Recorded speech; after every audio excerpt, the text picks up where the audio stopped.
The forest of Kepler 442b held its breath in the pre-dawn darkness. A perfect stillness hovered between the alien vegetation, massive fern-like structures, with bioluminescent stems and deep purple canopies that stretched toward twin moons hanging low in the sky. The quiet was deceptive. Any sensor sweep would have detected the microbursts of communication signals dancing through the atmosphere, the distant thrum of approaching ships, the subtle distortion field of a single entity moving with impossible precision through the underbrush. Wraith 7 moved with fluid grace that belied its massive form. Standing over 8 feet tall when fully extended, its six-armed, serpentine body rippled with genetically perfected muscle beneath metallic sheen scales. Each limb ended in retractable claws, capable of shearing through reinforced hull plating. Its sensory apparatus, a crown of swept-back antennae and compound eyes that glowed with amber bioluminescence, constantly processed environmental data that fed directly into the cybernetic enhancements embedded throughout its nervous system. The adaptive camouflage of its exoskeleton shimmered slightly as it adjusted to the changing light patterns of the forest floor. Dawn was approaching. Optimal assault conditions. "Perimeter breach in 17 minutes, came Commander Thar's voice through the neural interface. "Confirm mission parameters." Wraith 7 did not verbally respond. It never did.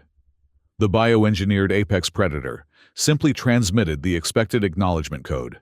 "Mission parameters confirmed.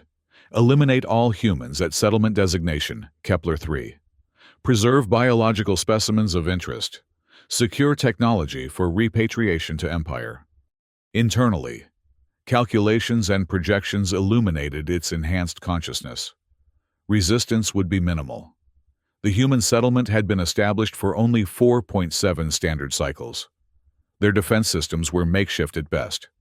Previous reconnaissance indicated approximately 300 settlers, scientists, farmers, engineers, and their offspring. The term "children" briefly registered in Wraith 7's consciousness before being filed under irrelevant civilian designation. The Zetherian Empire had perfected its conquest methodology over 3 millennia: arrive, assess, annihilate, assimilate. The Vanguard program, of which Wraith 7 was the most advanced iteration, served as the precision instrument of the Empire's expansion. While warships and plasma cannons handled large-scale bombardments, the bioengineered Vanguard units eliminated specific targets with surgical accuracy, gathering intelligence and securing high-value assets. Wraith 7 had a flawless operational record: 27 deployments, 0 failures. Its kill efficiency rating exceeded 99.8%. It paused at the edge of the forest, massive body coiling slightly as it surveyed the human settlement below. Dawn's first light crept over the horizon, illuminating a collection of prefabricated structures, hastily erected defensive barriers, and the curved dome of what appeared to be a community center. Sensor readings indicated minimal power signatures. The humans were conserving energy. Thermal scans showed guard positions at regular intervals, but the defenses were laughably inadequate against a Vanguard unit. "Perimeter guards identified," Wraith 7 transmitted. "Eliminating." The first human never saw what hit him. Wraith 7 moved with impossible speed, its adaptive camouflage rendering it nearly invisible until the moment its primary striking limb extended. The guard's neck was severed before he could activate his communication device. The second guard managed to turn, eyes widening in the split second, before 4 diamond-hard claws punctured his chest cavity with mathematical precision. Wraith 7 analyzed the blood on its claws. Standard human hemoglobin. No unusual pathogens. It moved deeper into the settlement, following the mission parameters that scrolled continuously through its enhanced consciousness. Locate primary targets. Eliminate resistance. Preserve specimens of scientific value. A soft sound to its left caught its attention. Not a sound of alarm or defense, but something quieter. Wraith 7 pivoted, its sensory crown extending to full awareness posture. The sound came from a small structure, one of the residential units. The door stood partially open. Following protocol, Wraith 7 approached with caution, its massive form suddenly compressing, becoming sleeker, more predatory. It slipped through the doorway, adaptive camouflage adjusting to the interior lighting. The room was sparsely furnished. A sleeping platform, storage containers, a small table with chairs proportioned for smaller humans. Sitting cross-legged on the floor was a human child. The girl couldn't have been more than 8 standard years. She wore a bright yellow garment that contrasted sharply with her dark hair and eyes. In her hands was a crude mechanical toy, a bird-like construct with wings that flapped when she turned a small crank. She looked up as Wraith 7 entered, her expression curious rather than fearful. "Hello," she said, her voice small but steady. "Are you Wraith 7? The question sent an unfamiliar signal cascade through Wraith 7's neural network. Identity confirmation was not part of standard engagement protocol with targets. Threat assessment algorithms cycled rapidly. Child, female. Approximately 8 standard years. No weapons detected. Threat level, minimal. When Wraith 7 didn't respond, the girl continued. "My name is Luna. Luna Castillo." She held up her toy. "This is Marvy. My dad made him for me before the ships came." Wraith 7's programming dictated immediate elimination of all humans, regardless of age or status. Yet something in its enhanced neural pathways hesitated. The child knew its designation. This required investigation before termination. "Are you here to hurt people?" Luna asked, her head tilting slightly as she studied the massive predator looming in her doorway. Again, Wraith 7 did not respond verbally. Its communication protocols were limited to transmissions with Zetherian command structure. It had never been designed to speak with targets. "Wraith 7, report status." Commander Zathar's voice cut through the momentary processing loop. "Settlement breach confirmed. Proceed with elimination protocol." Wraith 7 transmitted the expected acknowledgement, but remained motionless. The girl, Luna, continued to watch it with unnerving directness. She turned the crank on her toy, and the mechanical bird's wings flapped in a jerky rhythm. Something in the movement pattern triggered an unexpected subroutine in Wraith 7's sensory system, a recognition of pattern and purpose that was not threat-related. "Dr. Vasquez says everyone is scared because of the big ships," Luna said conversationally. "Are you scared too?" Threat assessment cycled again. Threat level, none. This assessment contradicted mission parameters. All humans were designated threats by default. Wraith 7's programming attempted to reconcile the contradiction. "You're very big," Luna observed, setting down her toy and standing up. She barely reached the lowest joint of Wraith 7's middle limbs. "Do you want to meet Dr. Vasquez? She helps people when they're hurt. She's at the medical bay." The distant sound of plasma fire echoed through the settlement. The main Zetherian force was beginning its assault on the perimeter. Wraith 7 should have already eliminated multiple targets by now. Its performance metrics were falling below acceptable parameters. "Wraith 7, we're detecting minimal progress." Commander Zathar's voice had taken on a sharper edge. "Biosignatures indicate you've engaged targets. Confirm eliminations." Luna picked up her toy and walked toward the door. "Come on," she said, seemingly untroubled by the sounds of battle. "I'll show you where Dr. Vasquez works." Against all programming. Wraith 7 stepped aside to let the small human pass.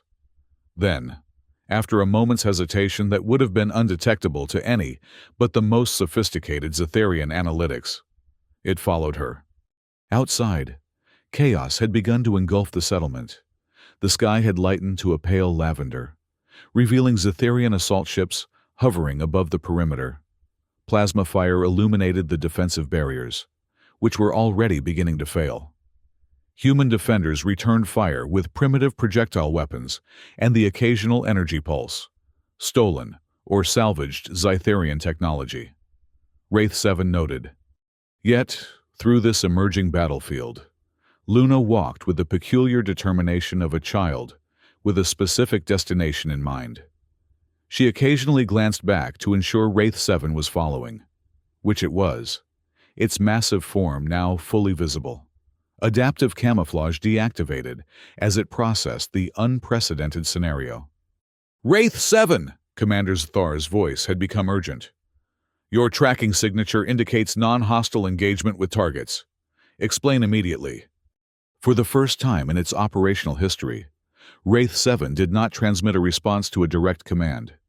Luna led the way to a larger structure near the center of the settlement. Unlike the other prefabricated units, this one appeared to have been constructed with greater care: reinforced walls, proper atmospheric sealing. A faded red cross had been painted above the entrance, an ancient human symbol for medical assistance that Wraith 7's databanks immediately identified. "Dr. Vasquez," Luna called as she entered the building. "I brought someone who might need help." The interior of the medical bay was a study in human ingenuity and desperation. Equipment clearly salvaged from different sources had been cobbled together into functional medical stations. Beds lined the walls, most empty now, but a few occupied by humans with various injuries. At the center of the room stood a woman in a stained white coat, her hair pulled back from her face, dark circles under her eyes, suggesting extended periods without rest. Dr. Elena Vasquez turned at Luna's voice, a tired smile beginning to form on her face.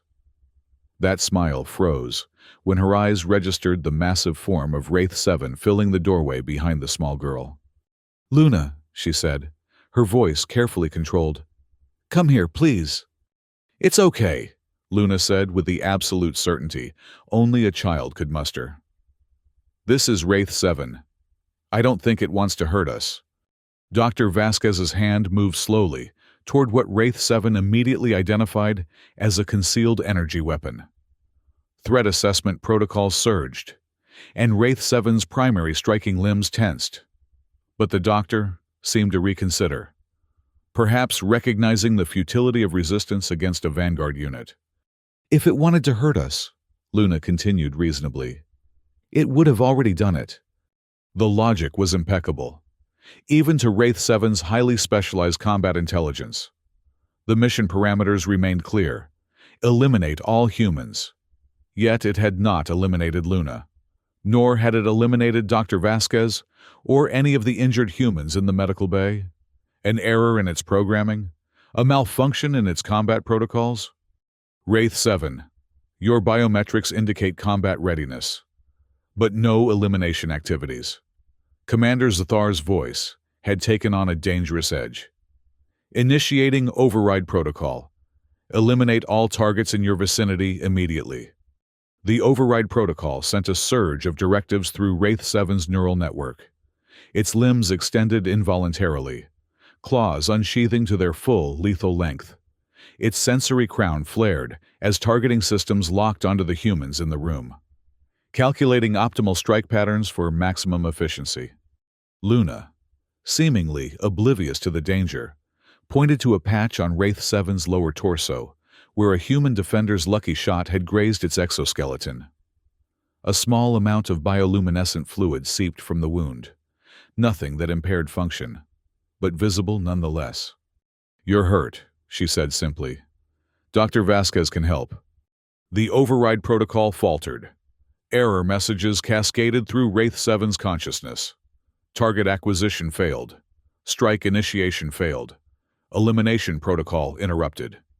Dr. Vasquez, displaying a courage that Wraith 7's tactical assessment deemed either admirable or foolish, took a cautious step forward.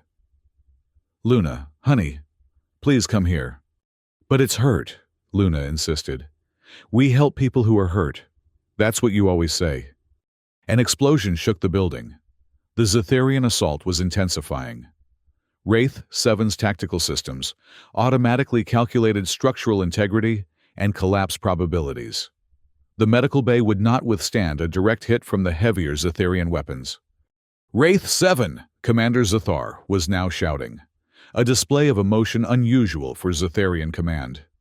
Report status immediately, or we will designate you compromised and deploy countermeasures. Dr. Vasquez slowly approached, her hands now visible and empty. I don't know why you haven't attacked us, she said quietly to Wraith 7. But if Luna is right, and you're injured, perhaps we can help each other. Wraith 7's combat systems continued to urge elimination, but a new subroutine had emerged: analysis of the doctor's offer. Help was not a concept within standard Vanguard operational parameters. Zytharian doctrine held that damaged units were to complete their mission or be replaced. Repair was efficient. Help implied a reciprocal relationship not recognized by the Empire. With slow, deliberate movements, Dr. Vasquez reached for a medical scanner. May I? She asked, indicating Wraith 7's wound. The question format registered as requesting permission, another concept outside standard interaction protocols with targets. Wraith 7 remained motionless, which Dr. Vasquez apparently interpreted as assent. She activated the scanner and passed it over the injured area. Fascinating, she murmured. Your biological systems are integrated with synthetic components at the cellular level. The fluid appears to be both circulatory and a transmission medium for nanoscale communication. Luna had moved to a nearby cabinet and returned with a small container. This is the special medicine, she told Wraith 7 seriously. It makes OEs better. Dr. Vasquez smiled slightly. It's a regenerative compound we developed for burns, but it might help seal the wound until your systems can repair themselves. She looked up at Wraith 7's sensory crown. Would you like me to apply it? Wraith 7 processed the offer. Its tactical systems noted that allowing the doctor to approach with an unknown substance was a potential security risk. Yet its higher cognitive functions, the enhanced intelligence that made Vanguard units superior to mere drones, recognized something unprecedented in this interaction. After a moment, Wraith 7 shifted its massive form, angling the wound toward Dr. Vasquez in what could only be interpreted as acceptance. As the doctor carefully applied the compound to Wraith 7's injury, Luna began to hum a simple melody. The sound registered in Wraith 7's auditory systems as non-threatening but unusual, a pattern with no apparent tactical purpose. Yet it found its sensory apparatus focusing on the sound, analyzing its mathematical properties, the resonance frequencies, the emotional data encoded in the tonal variations. There, Dr. Vasquez said, stepping back. It should help with the pain and accelerate healing. Pain. Another concept rarely acknowledged in Vanguard operations. Damage was to be registered, assessed for impact on mission performance, and then ignored unless function was compromised. But as the regenerative compound began to work, Wraith 7 experienced a sensation that could only be classified as relief, a reduction in negative sensory input that its systems recognized as beneficial. Wraith 7, Luna said, looking up at the massive predator with absolute trust. Do you want to hear a story while your OE gets better? Wraith 7! Commander Zathar's voice had reached a level of fury previously unknown in Zytharian communication. You are hereby designated compromised. Terminal protocol initiated. Terminal protocol, the final failsafe in Vanguard units.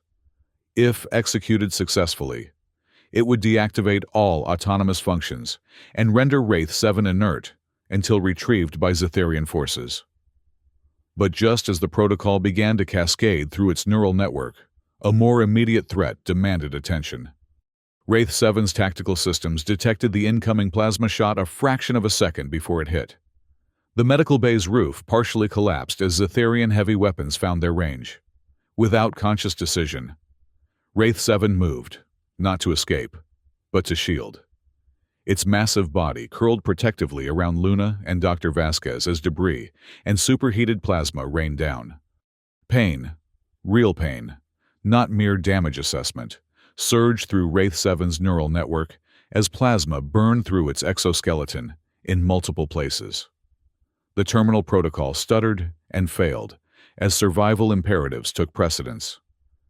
When the initial collapse ended, Wraith 7 uncurled slightly, its sensory crown extending to assess the situation. The medical bay was severely damaged. Several of the beds had been crushed by falling debris. Fortunately, it appeared the injured humans had been evacuated through a rear exit during the initial stages of the attack. Only Luna, Dr. Vasquez, and Wraith 7 remained in the partially collapsed structure. "Are you hurt?" Dr. Vasquez asked Luna, her voice shaking slightly as she checked the child for injuries. "I'm okay," Luna said. Then she looked up at Wraith 7, her eyes widening. "But Wraith 7 got more OEs. It protected us." Indeed, Wraith 7's exoskeleton now bore multiple wounds where plasma and debris had struck. Bioluminescent fluid seeped from the injuries, its glow pulsing in time with what would be equivalent to a heartbeat in a purely biological organism. Internal diagnostics reported significant damage, though still within operational parameters. Dr. Vasquez stared at Wraith 7 with new understanding. "You shielded us," she said, wonder and confusion mingling in her voice. "Why?" Wraith 7 had no answer, not one it could communicate, nor one it fully understood itself. Its mission parameters remained unchanged in its programming: eliminate all humans. Yet it had not only failed to eliminate Luna and Dr. Vasquez, it had actively protected them at significant cost to itself. "Compromise confirmed," came Commander Zathar's voice, now cold and clinical. "Wraith 7 unit designated for termination. Secondary Vanguard units deploying to location. Stand by for extraction or elimination." The threat was clear. The Zatharian Empire did not tolerate malfunction or deviation. If Wraith 7 could not or would not complete its mission, it would be destroyed along with the human targets. "We need to get you treated," Dr. Vasquez said, already gathering supplies from the damaged cabinets. "Luna, sweetheart, can you get the blue container from the supply room? The door should still be accessible." As Luna carefully picked her way through the debris, Dr. Vasquez approached Wraith 7 again. "I don't know if you can understand me fully," she said quietly. "But thank you. You saved our lives." Gratitude. Another concept outside standard Zatharian protocols. Yet Wraith 7's enhanced intelligence could process the meaning: acknowledgement of beneficial action, recognition of value beyond function. Something in its neural network responded to this concept, creating new connections, new pathways of thought. Luna returned with the requested container.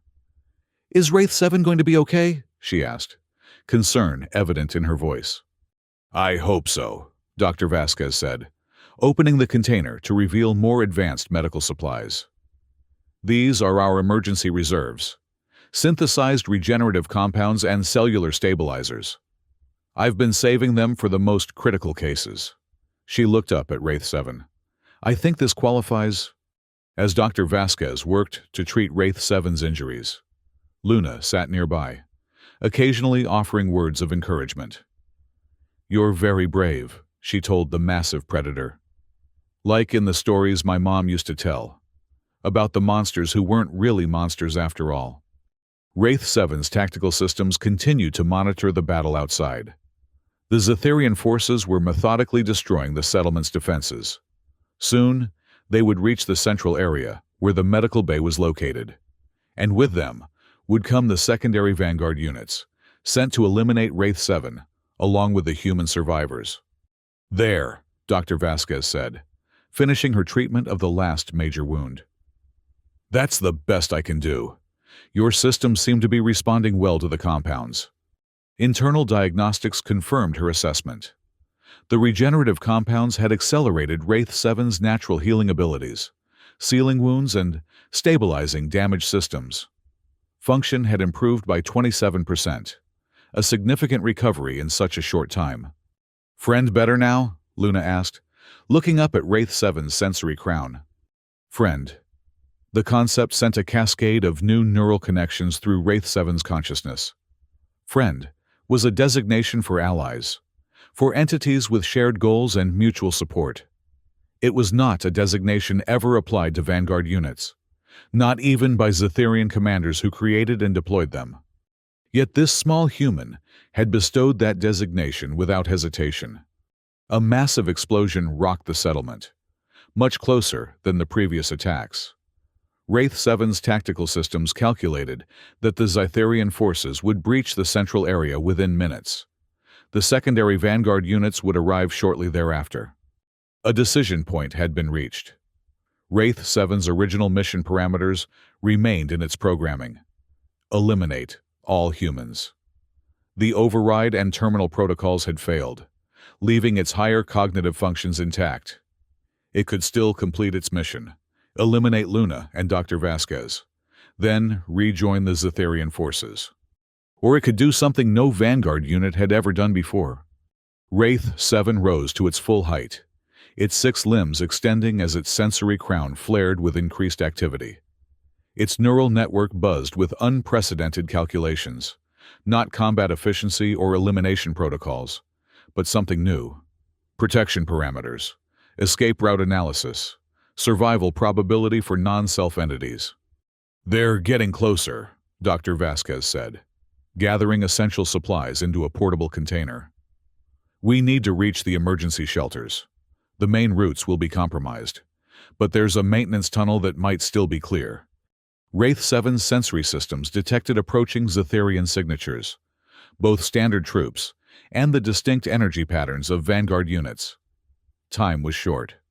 With deliberate precision, Wraith 7 reached into its own neural interface and executed a command never before issued by a Vanguard unit.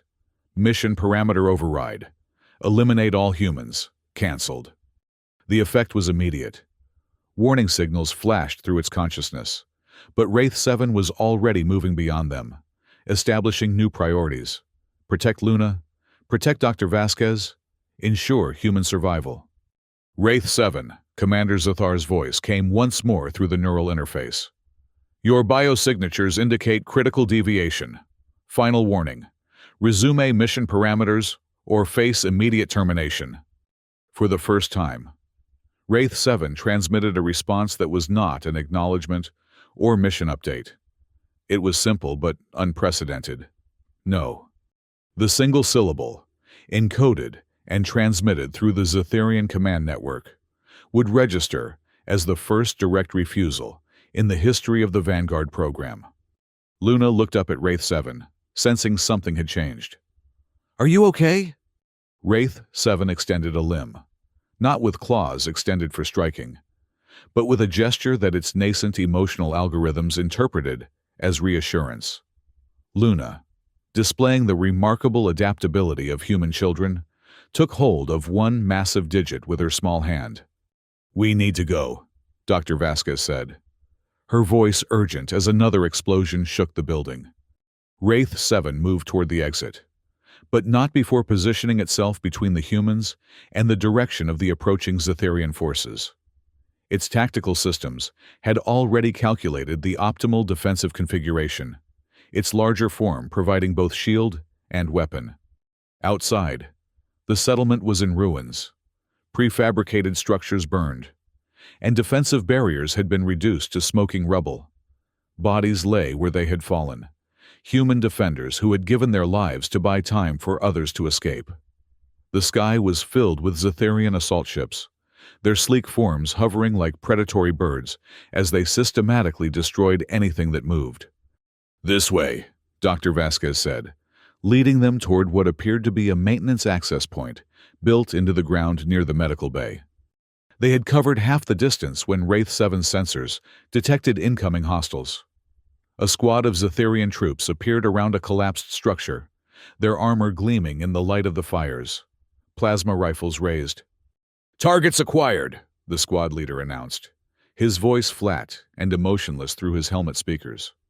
Without hesitation, Wraith 7 moved, its massive form blurred with speed as it engaged the Zetherian squad.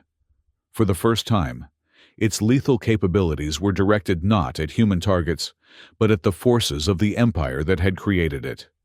The battle was brief, but intense. Wraith-7 fought with a precision and ferocity that exceeded even its previous combat records. Its claws tore through Zetherian armor as if it were paper. Its adaptive camouflage shifted constantly, confusing targeting systems and allowing it to strike from unexpected angles. When plasma shots found their mark, it absorbed the damage without slowing, its newly reinforced biological systems already working to repair the wounds. In less than a minute, the entire Zetherian squad lay dead or dying. Wraith-7 stood among them, bioluminescent fluid seeping from new injuries, its sensory crown pulsing with increased activity as it processed what it had done, killed its own creators to protect humans. Luna watched from where Dr. Vasquez had sheltered her behind a fallen wall section. Her expression was not one of fear or horror, but of solemn acceptance, as if she had always known Wraith-7 would protect her. "We need to keep moving," Dr. Vasquez said, emerging from cover. She paused beside one of the fallen Zetherians, quickly retrieving a plasma rifle and extra power cells. "The emergency shelters are through the maintenance tunnels. They lead to a cave system the initial surveys missed. Most of the survivors should already be there." Wraith-7's tactical systems confirmed her strategy. Underground positions would provide better protection against the Zetherian air superiority. The cave systems would confuse sensor sweeps and make precision bombardment impossible. They reached the maintenance access point, a heavy metal hatch embedded in the ground. Dr. Vasquez quickly entered a code, and the hatch slid open to reveal a ladder leading down into darkness. "Luna first," she said, helping the girl onto the ladder. "I'll follow. Can you—" She hesitated, looking up at Wraith-7's massive form. "Can you fit through the access point?" Wraith-7's adaptive physiology was already reconfiguring, its serpentine body compressing, limbs folding close to its torso. It could reduce its volume by nearly 60% when necessary, a feature designed to allow infiltration of confined spaces. Dr. Vasquez nodded, impressed despite the dire circumstances. "Right. You go last. Watch for pursuit." As Luna and Dr. Vasquez descended, Wraith-7 maintained its vigilance, sensory systems sweeping for approaching threats. It detected the distinctive energy signatures of Vanguard units, at least 3, approaching rapidly from different directions. The secondary units deployed to eliminate it had arrived. There was no time for a prolonged defense. Wraith-7 dropped into the access shaft, its body continuing to compress as it descended. The hatch automatically sealed above it, but that would provide only momentary delay against Vanguard-level capabilities. The maintenance tunnel was narrow but navigable, illuminated by emergency lighting strips that cast everything in a pale blue glow. Luna and Dr. Vasquez moved quickly ahead, the doctor occasionally consulting a handheld device that appeared to be a map of the tunnel system. "The main shelter is about 2 kilometers from here," she said. "Most of the settlement should have made it there by now. The tunnels were our contingency plan if the Zetherians ever found us." Wraith-7's tactical assessment was grim. The tunnels provided temporary concealment, but the pursuing Vanguard units would have no difficulty tracking them. And unlike Wraith-7, the secondary units would have no hesitation in completing their mission parameters. As they moved deeper into the tunnel system, Wraith-7 processed the unprecedented situation. It had not only failed to complete its mission, but had actively opposed it. It had protected designated targets instead of eliminating them. It had killed Zetherian troops, its own kind. By any standard of the Empire, it was fundamentally compromised. Yet its enhanced consciousness registered no error in these decisions. If anything, its neural pathways seemed to be operating with greater efficiency, establishing new connections and protocols that integrated protection imperatives with combat capabilities. "There's a junction ahead," Dr. Vasquez said, consulting her map. "We need to take the left passage. It descends deeper into the cave system." As they approached the junction, Wraith-7's sensory systems detected movement ahead, human movement. A group of armed individuals had taken defensive positions at the junction, weapons trained on the approaching party. "Identify yourselves," called a gruff voice. "Elena Vasquez, Chief Medical Officer," Dr. Vasquez replied immediately. "I have Luna Castillo with me." There was a moment of silence. Then, "What the hell is that thing behind you?" Wraith 7's tactical systems identified 8 human defenders, all with weapons capable of causing damage, though not likely fatal to a Vanguard unit. Its combat protocols automatically generated elimination scenarios, swift, efficient pathways to neutralize the threat. But those scenarios remained theoretical. Wraith 7 made no move to attack. "It's with us," Dr. Vasquez said firmly. "It protected us, saved our lives." Disbelief was evident in the defenders' postures, but Luna stepped forward. "This is Wraith 7, she announced, with the absolute certainty of a child. "It's our friend now." The concept of friend resonated again through Wraith 7's neural network, reinforcing the new pathways that had begun to form. Friend, ally, protector. "Dr. Vasquez," one of the defenders said, lowering his weapon slightly. "With all due respect, that's a Zetherian Vanguard unit. They're designed to kill us." "I know what it is," Dr. Vasquez replied. "I also know what it did. It had every opportunity to kill us and didn't. Instead, it shielded us from a collapsing building and fought off a Zetherian squad." She stepped forward. "We don't have time to debate this. There are more Vanguard units coming, and they won't be as friendly." The defenders exchanged looks, their indecision clear. Wraith 7 detected their elevated heart rates, the biochemical signatures of fear and adrenaline. Their caution was tactically sound. It was, indeed, designed to eliminate them. "Please," Luna said, her small voice somehow cutting through the tension. "Wraith 7 is hurt too. It needs help, like the people in Dr. Vasquez's medical bay." Something in the child's plea seemed to reach the defenders. After a moment, their leader nodded. "Follow us, but that thing stays at the rear of the group, and we'll have weapons on it at all times." Dr. Vasquez nodded. "Understood, let's move." As they continued through the tunnel system, now with an escort of wary human defenders, Wraith 7's sensory systems continued to monitor for pursuit. The secondary Vanguard units were in the tunnels now, their distinctive energy signatures moving with predatory precision through the network. They would find the trail soon. The tunnels gradually widened, transitioning from manufactured maintenance passages to natural cave formations that had been minimally enhanced for human use. Lighting strips were spaced further apart, creating pools of illumination separated by stretches of darkness that Wraith 7's enhanced vision penetrated easily. "Almost there," one of the defenders said. "The main chamber is just ahead." The main chamber proved to be a vast cavern deep beneath the surface. Artificial lighting had been installed throughout, illuminating a space that had been transformed into an emergency shelter. Hundreds of humans moved about, settlement residents who had escaped the Zetherian assault. Temporary structures had been erected for medical care, food distribution, and communal sleeping areas. Children huddled with parents or caretakers, their faces reflecting the trauma of sudden displacement.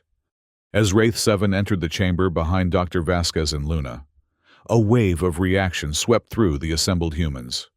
Conversations halted. Some people screamed. Others reached for weapons. Children were pulled behind protective adults. The fear response was immediate and overwhelming, entirely rational given what Wraith 7 represented. "Wait," Dr. Vasquez called out, raising her hands. "It's not here to harm us." The defenders who had escorted them spread out, creating a perimeter around Wraith 7 with weapons at the ready, not pointed directly at it, but prepared to fire if necessary. "Dr. Vasquez," a tall man approached, his face lined with exhaustion and authority in equal measure. "Explain this immediately." "Settlement Administrator Morris." Dr. Vasquez acknowledged him. "This Vanguard unit, Wraith 7, has broken from Zetherian control. It protected Luna and me during the assault. It fought against its own kind to defend us. Administrator Morris looked skeptical. These things don't break from control. They're bioengineered killing machines with perfect loyalty to the Empire. Not this one, Luna said, stepping forward again. The small girl seemed utterly unafraid as she moved to stand beside Wraith 7's massive form. Wraith 7 is different. The contrast was striking. The tiny human child in her bright yellow clothing, standing beside the towering predator, with its metallic-sheened exoskeleton and multiple limbs tipped with lethal claws. Yet, something in the tableau gave even the most frightened humans pause. Wraith 7's posture was not threatening. Its sensory crown was partially retracted, its limbs held close to its body in what its new behavioral algorithms recognized as a non-aggressive stance. "It's injured," Dr. Vasquez added. "It sustained those wounds protecting us, and now it's being hunted by other Vanguard units. They were right behind us in the tunnels." This information sent a new wave of fear through the assembled humans. Administrator Morris signaled to several defenders, who immediately moved toward the tunnel entrances to establish defensive positions. "How many?" he asked tersely. "At least 3 that I could detect," Dr. Vasquez replied. "Possibly more by now." Morris's face darkened. "We have maybe 50 people with combat training and salvaged weapons, against 3 Vanguard units." He didn't need to finish the sentence. Everyone knew the odds. Wraith 7's tactical systems had already completed that analysis. The human defenders would be overwhelmed within minutes of engagement with standard Vanguard units. Their weapons might damage, but not stop the bioengineered predators. The confined space of the cavern would initially restrict the Vanguard's mobility, but ultimately would make it easier to eliminate targets with nowhere to flee. Unless Wraith 7 moved forward, causing several defenders to raise their weapons in alarm. It paused, then carefully extended one limb toward Administrator Morris, not in threat, but in a gesture its new behavioral protocols indicated would be recognized as communication. Morris stared at the extended limb, then at Wraith 7's sensory crown. "What does it want?" "I think," Dr. Vasquez said slowly, "it wants to help us." Wraith 7 confirmed with a slight movement of its sensory crown, an approximation of a human nod that it had observed and incorporated into its communication repertoire. "Help us," Morris sounded incredulous. "How?" Wraith 7 had no verbal communication capabilities with humans. Instead, it moved toward one of the tunnel entrances, positioning its massive form in a defensive stance that even the humans could interpret. It would stand between them and the approaching threat. "It's going to fight the other Vanguard units," Luna said with absolute certainty. "To protect us." The tactical calculations were clear. Even with its enhanced capabilities and recent combat experience against Zetherian forces, Wraith 7's chances against 3 or more standard Vanguard units were minimal. It would likely be overwhelmed and destroyed. But in doing so, it could buy time for the humans to either find deeper shelter or prepare more effective defenses. "Why?" Morris asked, addressing Wraith 7 directly now. "Why would you turn against your own kind for us?" It was a question Wraith 7's still evolving consciousness could not fully answer. The original deviation from mission parameters had been inexplicable. A glitch, perhaps, in the face of Luna's innocent curiosity. But what had followed? The protection, the combat against Zetherian forces, the new designation of friend, had created something that transcended programming. Luna reached up and placed her small hand on one of Wraith 7's lower limbs. "Because Wraith 7 isn't just a weapon anymore," she said simply. "It can choose." Choice. The concept resonated through Wraith 7's neural pathways. Choice implied autonomy, self-determination, a weighing of alternatives based on values rather than programmed imperatives. Had it chosen to protect Luna and Dr. Vasquez? Or had some malfunction in its systems created the illusion of choice? The philosophical question was interrupted by a distant sound that Wraith-7's sensory systems immediately identified. The distinctive resonance of Vanguard units moving at combat speed through the tunnels. They were close now, perhaps minutes away. Administrator Morris seemed to come to a decision. If it wants to fight with us instead of against us, I won't turn down the help. He turned to the defenders. Set up firing positions covering all tunnel entrances. Concentrate fire on any Vanguard unit that isn't this one. He hesitated, then added, Wraith-7. Target is Wraith-7. The designation sent a confirmation pulse through Wraith-7's neural network. It had been recognized as an individual, not merely a unit designation. The humans had accepted, provisionally, cautiously, its change in allegiance. As the defenders scrambled to establish positions, Dr. Vasquez approached Wraith-7 again. Your injuries, will they impair your combat capabilities? Wraith-7's internal diagnostics ran a quick assessment. The regenerative compounds had accelerated healing, but significant damage remained. Combat efficiency was reduced by approximately 22%. Not optimal, but functional. Before it could communicate this in any way. Luna spoke up again. Wraith-7 is very strong, but it still hurt. She looked around at the assembled humans, many of whom were still watching the massive predator with fear and suspicion. We should help it fight. That's what friends do. The simplicity of the child's logic cut through the tension. Several of the defenders nodded in agreement. Whatever Wraith-7 was, enemy turned ally, malfunctioning weapon, or something else entirely, it was now their best hope against the approaching threat. Administrator Morris began issuing rapid orders, organizing the defenders into tactical groups. Dr. Vasquez moved among the civilians, directing them deeper into the cavern system where additional emergency shelters had been prepared. Luna remained near Wraith-7, seemingly unconcerned by the imminent danger. You're going to fight the bad ones, aren't you? She asked, looking up at Wraith-7's sensory crown. Wraith-7 confirmed with another approximation of a nod. Will you come back after? The question held a vulnerability that Wraith-7's emotional algorithms were still learning to interpret. Concern, hope, fear of loss. Before Wraith-7 could attempt any response, a defender called out, Movement in the eastern tunnel. They're coming. Wraith-7 moved immediately to a position covering the indicated tunnel entrance. Its combat systems activated to full readiness. Tactical scenarios already mapping through its consciousness. Behind it, human defenders took cover, weapons trained on the darkness beyond the tunnel mouth. The first secondary Vanguard unit emerged with predatory grace, a mirror image of Wraith-7 in form, though with subtle variations in its exoskeleton pattern and sensory crown configuration. It paused at the tunnel entrance, its own sensory systems cataloging the chamber, the human defenders, and Wraith-7's unexpected position.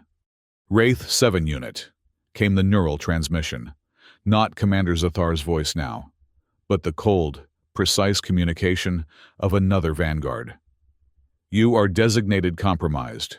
Terminal protocol has been authorized. Stand down for deactivation.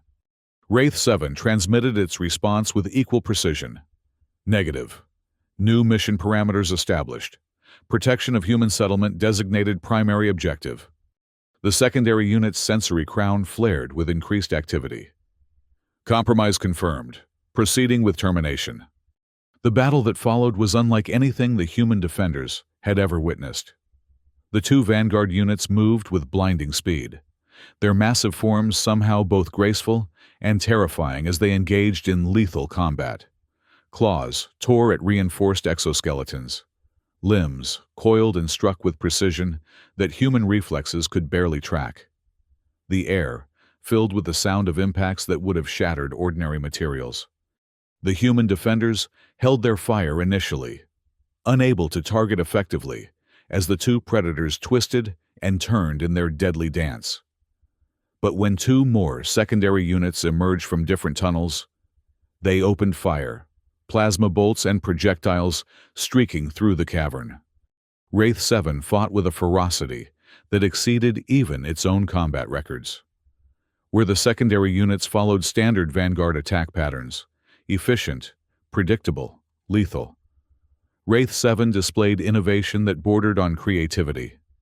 It used the cavern's features strategically, luring opponents into positions where stalactites could be broken loose to fall upon them. It adapted its fighting style continuously, analyzing and countering the secondary unit's tactics faster than they could compensate. Most remarkably, it coordinated with the human defenders, positioning itself to draw fire away from vulnerable positions, herding secondary units into prepared crossfires, even using its adaptive camouflage to create momentary distractions that allowed humans to reposition or reload. Despite these advantages, the battle took its toll. New wounds opened across Wraith 7's exoskeleton as the secondary unit's attacks found their mark. Bioluminescent fluid pooled beneath it as it fought, its glow pulsing with each exertion. Several human defenders fell as well, their fragile bodies no match for even glancing strikes from Vanguard claws. Luna watched from where Dr. Vasquez had taken her to relative safety deeper in the cavern. Her small face was solemn as she observed the battle, not with the terror one might expect from a child, but with a strange, quiet confidence in Wraith 7's abilities. The tide turned when Wraith 7 managed to pin one of the secondary units against the cavern wall, using 4 of its 6 limbs to restrain the struggling predator, while its primary striking limbs tore through the secondary unit's sensory crown. The neural damage was catastrophic, equivalent to decapitation in a purely biological organism. The secondary unit convulsed, then went limp, its systems failing as critical connections were severed. The human defenders seized the opportunity, concentrating fire on the remaining secondary units with renewed determination. Plasma bolts found vulnerable joints, and high-caliber projectiles penetrated where exoskeletons had already been weakened by Wraith 7's attacks. The second secondary unit fell to combined fire from 3 defensive positions, its massive form collapsing as critical systems failed. The third, recognizing the changed tactical situation, attempted to retreat into the tunnel from which it had emerged. Wraith 7 pursued with single-minded determination, catching the fleeing unit just inside the tunnel mouth. The ensuing struggle was brief, but brutal. When Wraith 7 emerged moments later, its exoskeleton was slick with bioluminescent fluid, both its own and that of its defeated opponent. A stunned silence fell over the cavern. The human defenders lowered their weapons slowly, disbelief evident in their expressions. They had survived an encounter with 3 Vanguard units, something that should have been impossible by any tactical assessment. Wraith 7 moved back into the center of the chamber, its movements now slower, more deliberate. Internal diagnostics reported critical damage to multiple systems. Combat efficiency had dropped below 50%. Without significant repair and recovery time, it would not survive another such engagement. Administrator Morris approached cautiously. "Is it over? Are there more coming?"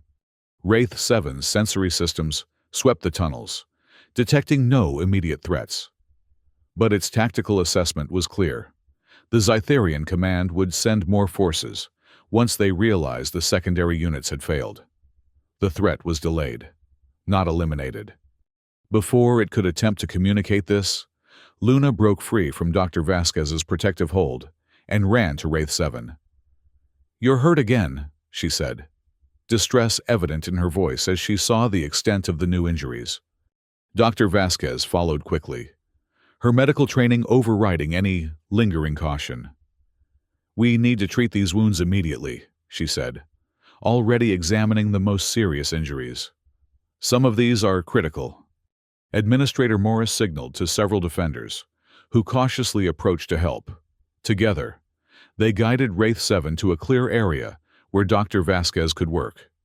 The massive predator allowed itself to be moved, its combat systems cycling down as repair protocols took priority.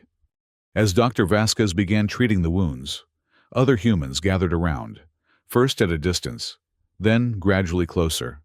Children peered curiously from behind protective adults. Whispered conversations spread throughout the chamber as the story of Wraith 7's defense circulated among the survivors. One small girl, perhaps a year younger than Luna, approached tentatively. In her hands was a crude drawing done on the back of a ration wrapper, a childish representation of Wraith 7 standing protectively beside stick-figure humans. "Thank you for saving us," she said quietly, placing the drawing where Wraith 7 could see it. Other children followed her example. Soon, drawings and small tokens of appreciation began to accumulate around the injured predator, silent acknowledgments of its unexpected protection. As Dr. Vasquez worked, applying regenerative compounds and sealing the worst wounds, Luna remained by Wraith 7's side. "Does it still hurt?" she asked. Pain was still a relatively new concept for Wraith 7 to process. Its systems registered damage, calculated repair requirements, and adjusted function accordingly. But the sensory input associated with this damage had taken on new significance. Not merely data to be noted and filtered, but an experience with emotional content. "I think it does hurt," Dr. Vasquez answered for it, her hands gentle as she treated a particularly deep wound. "But it's very strong. These compounds will help the healing process." An older man approached, one of the settlement's elders, based on the deference shown by others. He studied Wraith 7 with rheumy eyes that held decades of human experience. "I've seen Zetherian forces on 3 different worlds," he said, his voice creaking with age. "Never imagined I'd live to see one fighting on our side." He addressed Wraith 7 directly. "What made you turn against them?" It was a question Wraith 7 had been processing since its first deviation from mission parameters. Its enhanced consciousness had analyzed the sequence of events, the decision points, the emerging cognitive patterns that had led to its current state. Yet no clear answer had materialized, no single moment of transformation that could be isolated and examined. Luna looked up at the elder. "Wraith 7 chose," she said simply, echoing her earlier explanation. "It didn't want to hurt people anymore." The simplicity of the child's interpretation resonated with something in Wraith 7's evolving consciousness. Choice, want, concepts that had no place in Vanguard programming, yet somehow had emerged within its neural network. Suddenly, a new transmission cut through Wraith 7's thoughts, not the precision of Vanguard communication, but the cold fury of Commander's Thar. "Wraith 7, came the voice. Weaker now with distance, but still clear. "Your treachery has been noted and recorded. The secondary units have failed, but their neural data transmitted your condition and location before termination. A full assault force has been authorized. The settlement will be obliterated. No survivors will be permitted." The threat was clear and credible. Wraith 7's tactical systems immediately began calculating response scenarios, factoring in its damaged state, the limited defensive capabilities of the humans, and the overwhelming force that would soon be directed against them.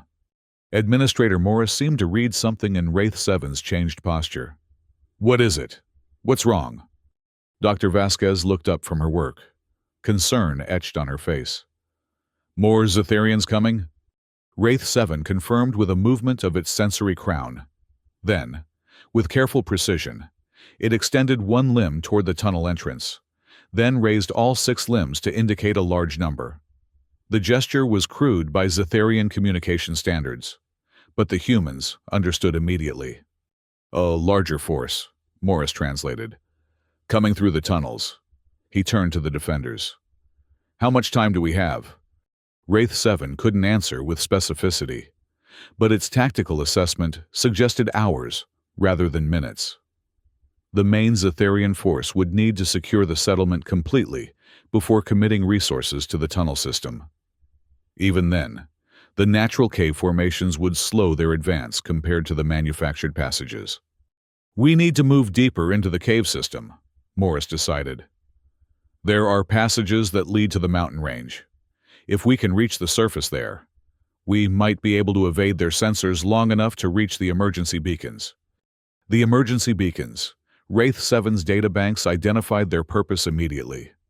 Distress signals intended to alert other human settlements or passing ships to the presence of survivors. A desperate measure, but potentially effective if the Zetherian forces could be delayed long enough. As the humans began organizing for evacuation, Dr. Vasquez finished her treatment of Wraith 7's most critical injuries. "That's the best I can do for now," she said.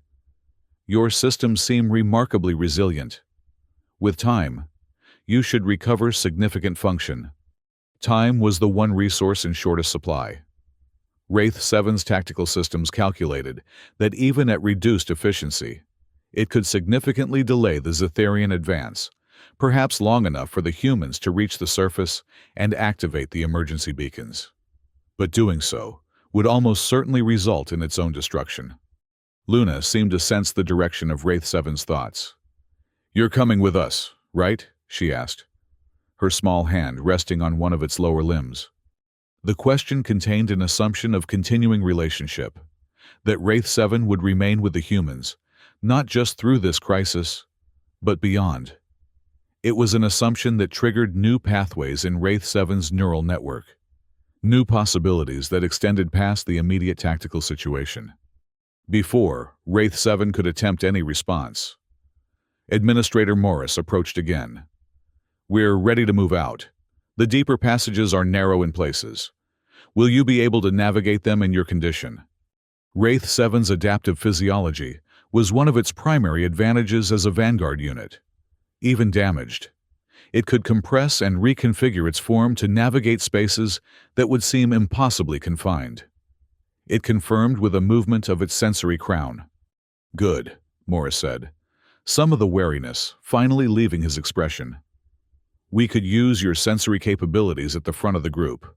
Our scanning equipment is limited, and there may be hazards we can't detect."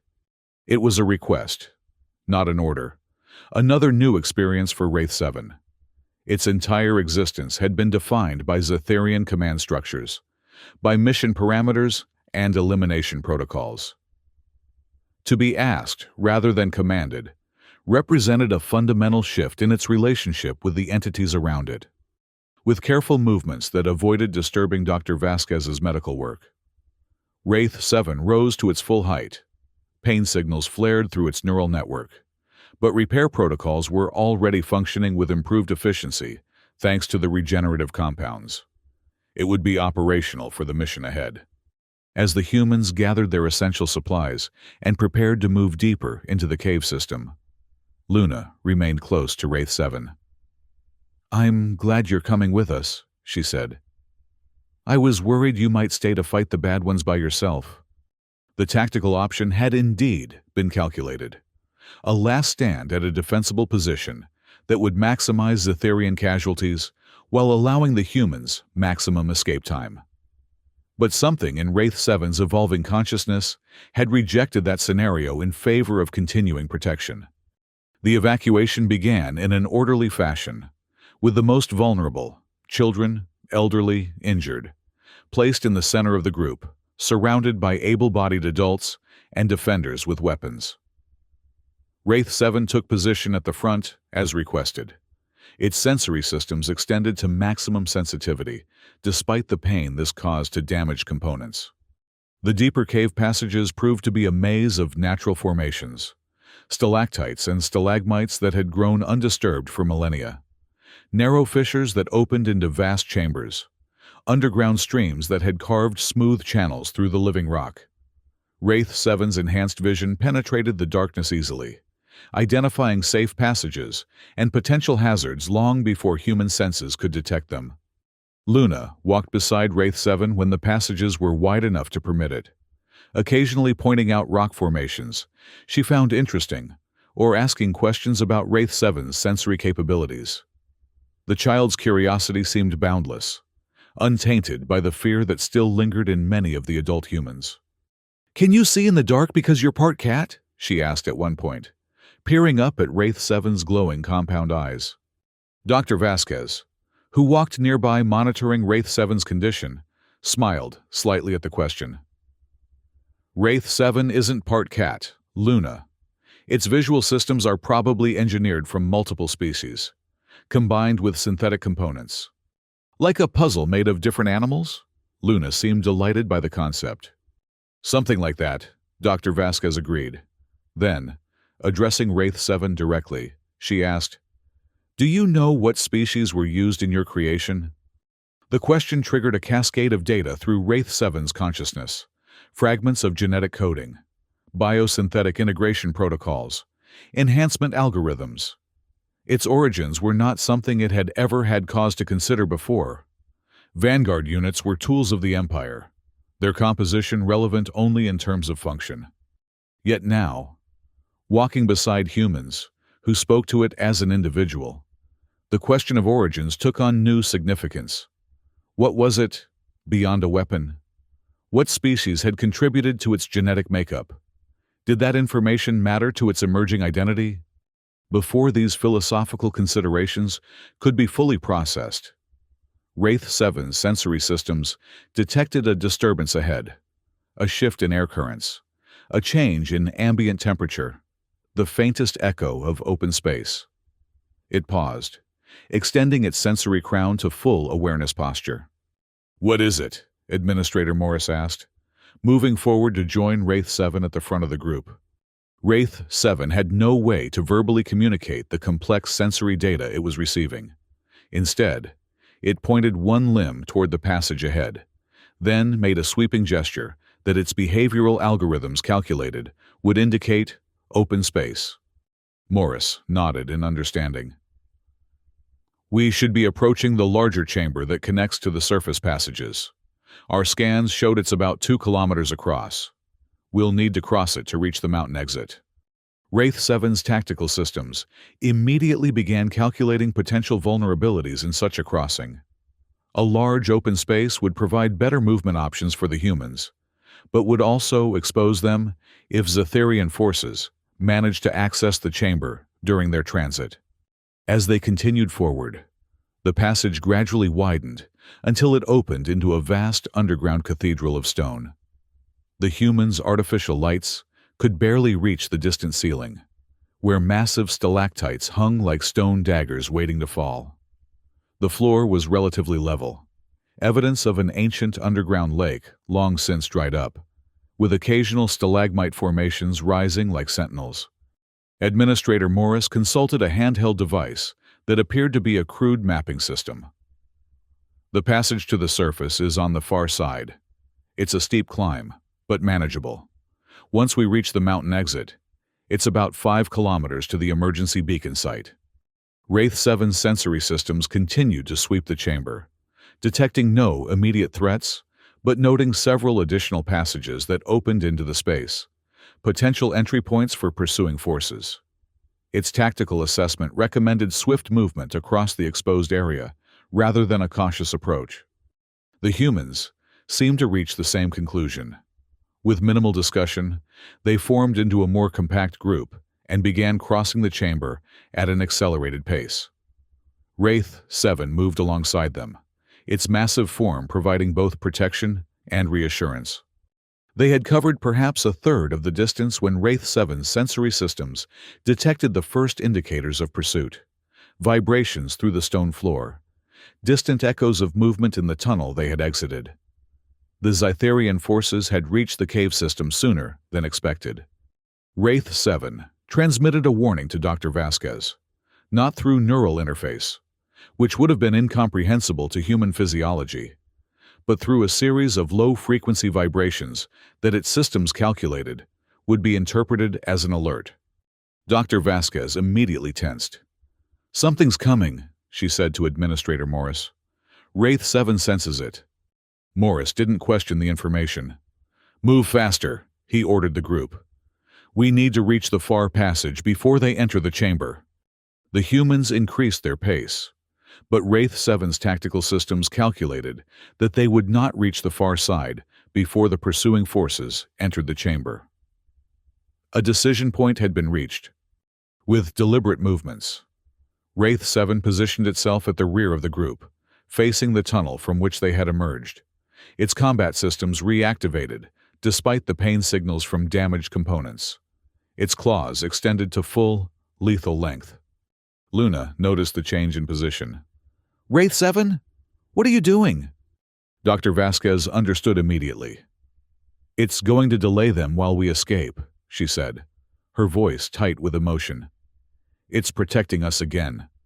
Administrator Morris assessed the situation quickly. "We can't wait. If it can buy us even a few minutes, it might make the difference." He looked at Wraith 7 directly. "Thank you." The acknowledgement registered in Wraith 7's consciousness, not as mission data or tactical feedback, but as something more profound. Recognition, respect, gratitude. Concepts that had no place in Vanguard programming yet, now formed essential components of its evolving identity. As the humans continued toward the far passage, Luna broke away from Dr. Vasquez's guiding hand and ran back to Wraith 7. Before anyone could stop her, she had wrapped her small arms around one of Wraith 7's lower limbs in what its behavioral algorithms identified as a hug, a human gesture of affection and connection. "Please come with us," Luna said, her voice trembling slightly. "Don't stay and fight alone." The child's request created a new cascade of calculations in Wraith 7's neural network. Its tactical assessment hadn't changed. The humans needed time that only a defensive action could provide. Yet Luna's plea carried emotional weight that its evolving consciousness could no longer ignore. Before Wraith 7 could resolve this conflict, a new variable entered the equation. Its sensory systems detected energy signatures from the far passage, the one the humans were heading toward. Zetherian forces had somehow circled around and were approaching from both directions. With lightning speed, Wraith 7 scooped Luna into a protective embrace and rejoined the human group. Its sensory crown flared with increased activity as it transmitted urgent warning signals, vibrations and movements that even the humans couldn't misinterpret. "There's something ahead too," Morris translated, his face going pale. "They've cut us off." The humans' expressions showed the dawning realization of their predicament. Trapped in the open chamber, with Zetherian forces closing from multiple directions. Some reached for weapons, while others gathered the children and elderly toward the center of the group. Wraith 7's tactical systems calculated the odds of successful defense or breakthrough.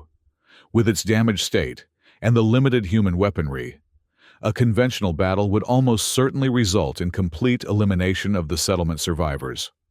But there was another option, one that had never been part of any Vanguard operational protocol. With careful movements, Wraith 7 set Luna down and moved to the center of the human group.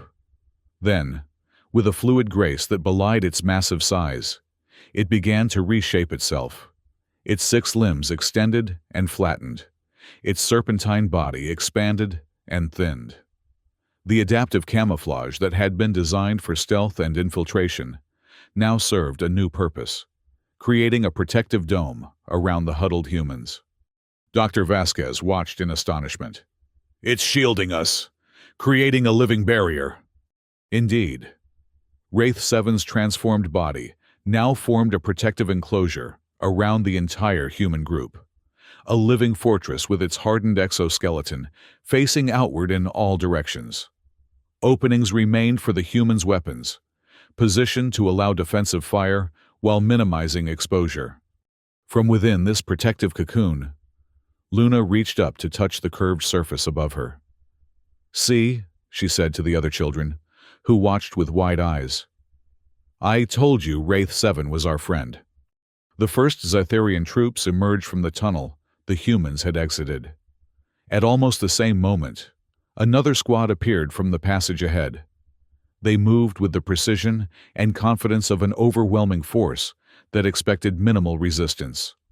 What they found instead was something unprecedented in Zetherian combat records. A transformed Vanguard unit, creating a defensive perimeter around the human targets it had been sent to eliminate. "Wraith 7 unit," came Commander Zathar's voice through the neural interface, now tinged with something that might have been genuine emotion. What abomination is this?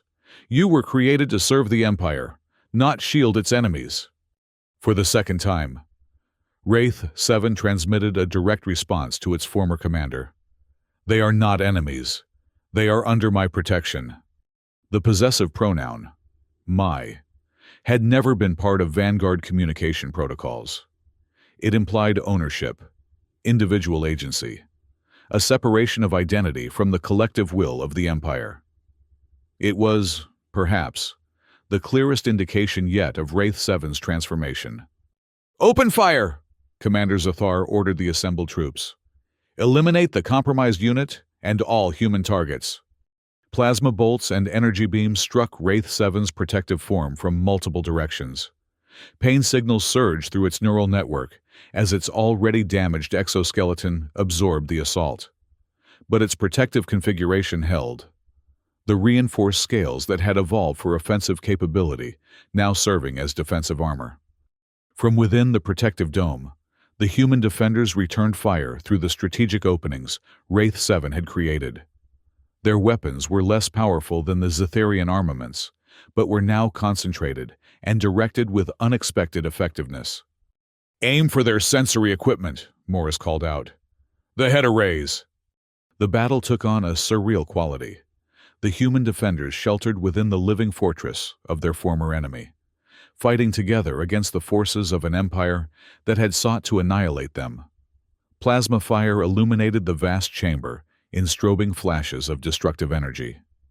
The air, filled with the scent of ozone and the distinctive, sweet metallic odor of Wraith 7's bioluminescent fluid, as new wounds opened across its protective form. Within the enclosure, Dr. Vasquez moved among the defenders, treating injuries and offering encouragement. The children huddled at the center, many crying quietly, others watching with solemn faces as the adults fought to protect them. Luna remained close to the inner surface of Wraith 7's protective dome, occasionally placing her small hand against it when particularly heavy fire struck the outer shell. "It's okay," she whispered, though whether to Wraith 7 or to herself was unclear. "We're going to be okay." The Zetharian forces gradually moved closer, tightening their circle around the defended position. Their superior numbers and weaponry were beginning to tell. Despite the unexpected resistance, several human defenders had fallen, and Wraith 7's protective capacity was degrading as damage accumulated across its transformed body. "We can't hold much longer," Morris said grimly, reloading his plasma rifle with the last power cell. "They're going to overwhelm us." Dr. Vasquez looked up from treating a wounded defender. "If we can't escape, what's the point of continuing to fight?" "Because we choose to," said the elder, who had spoken to Wraith 7 earlier. "Just as this creature chose to protect rather than destroy. Choice is what separates us from them." He nodded toward the Zetharian forces, visible through the firing apertures. The concept of choice resonated once more through Wraith 7's consciousness. Its tactical systems continued to calculate survival probabilities, repair requirements, combat scenarios. But beneath these programmed functions, something else had taken root. A core of identity built not around mission parameters or elimination protocols, but around protection, around connection, around Luna's simple designation, friend. As if sensing this internal shift, Luna spoke again. "Wraith 7 chose us," she said with a child's unshakable certainty. "And we choose Wraith 7.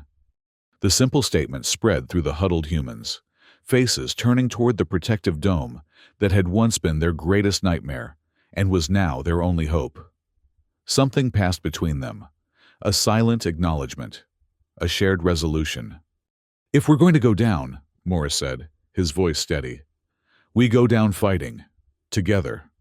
The word "together" triggered a new cascade of possibilities in Wraith 7's enhanced consciousness.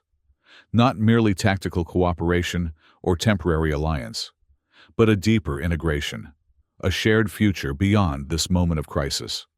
Suddenly, Wraith 7's sensory systems detected a new variable, energy signatures approaching rapidly from above.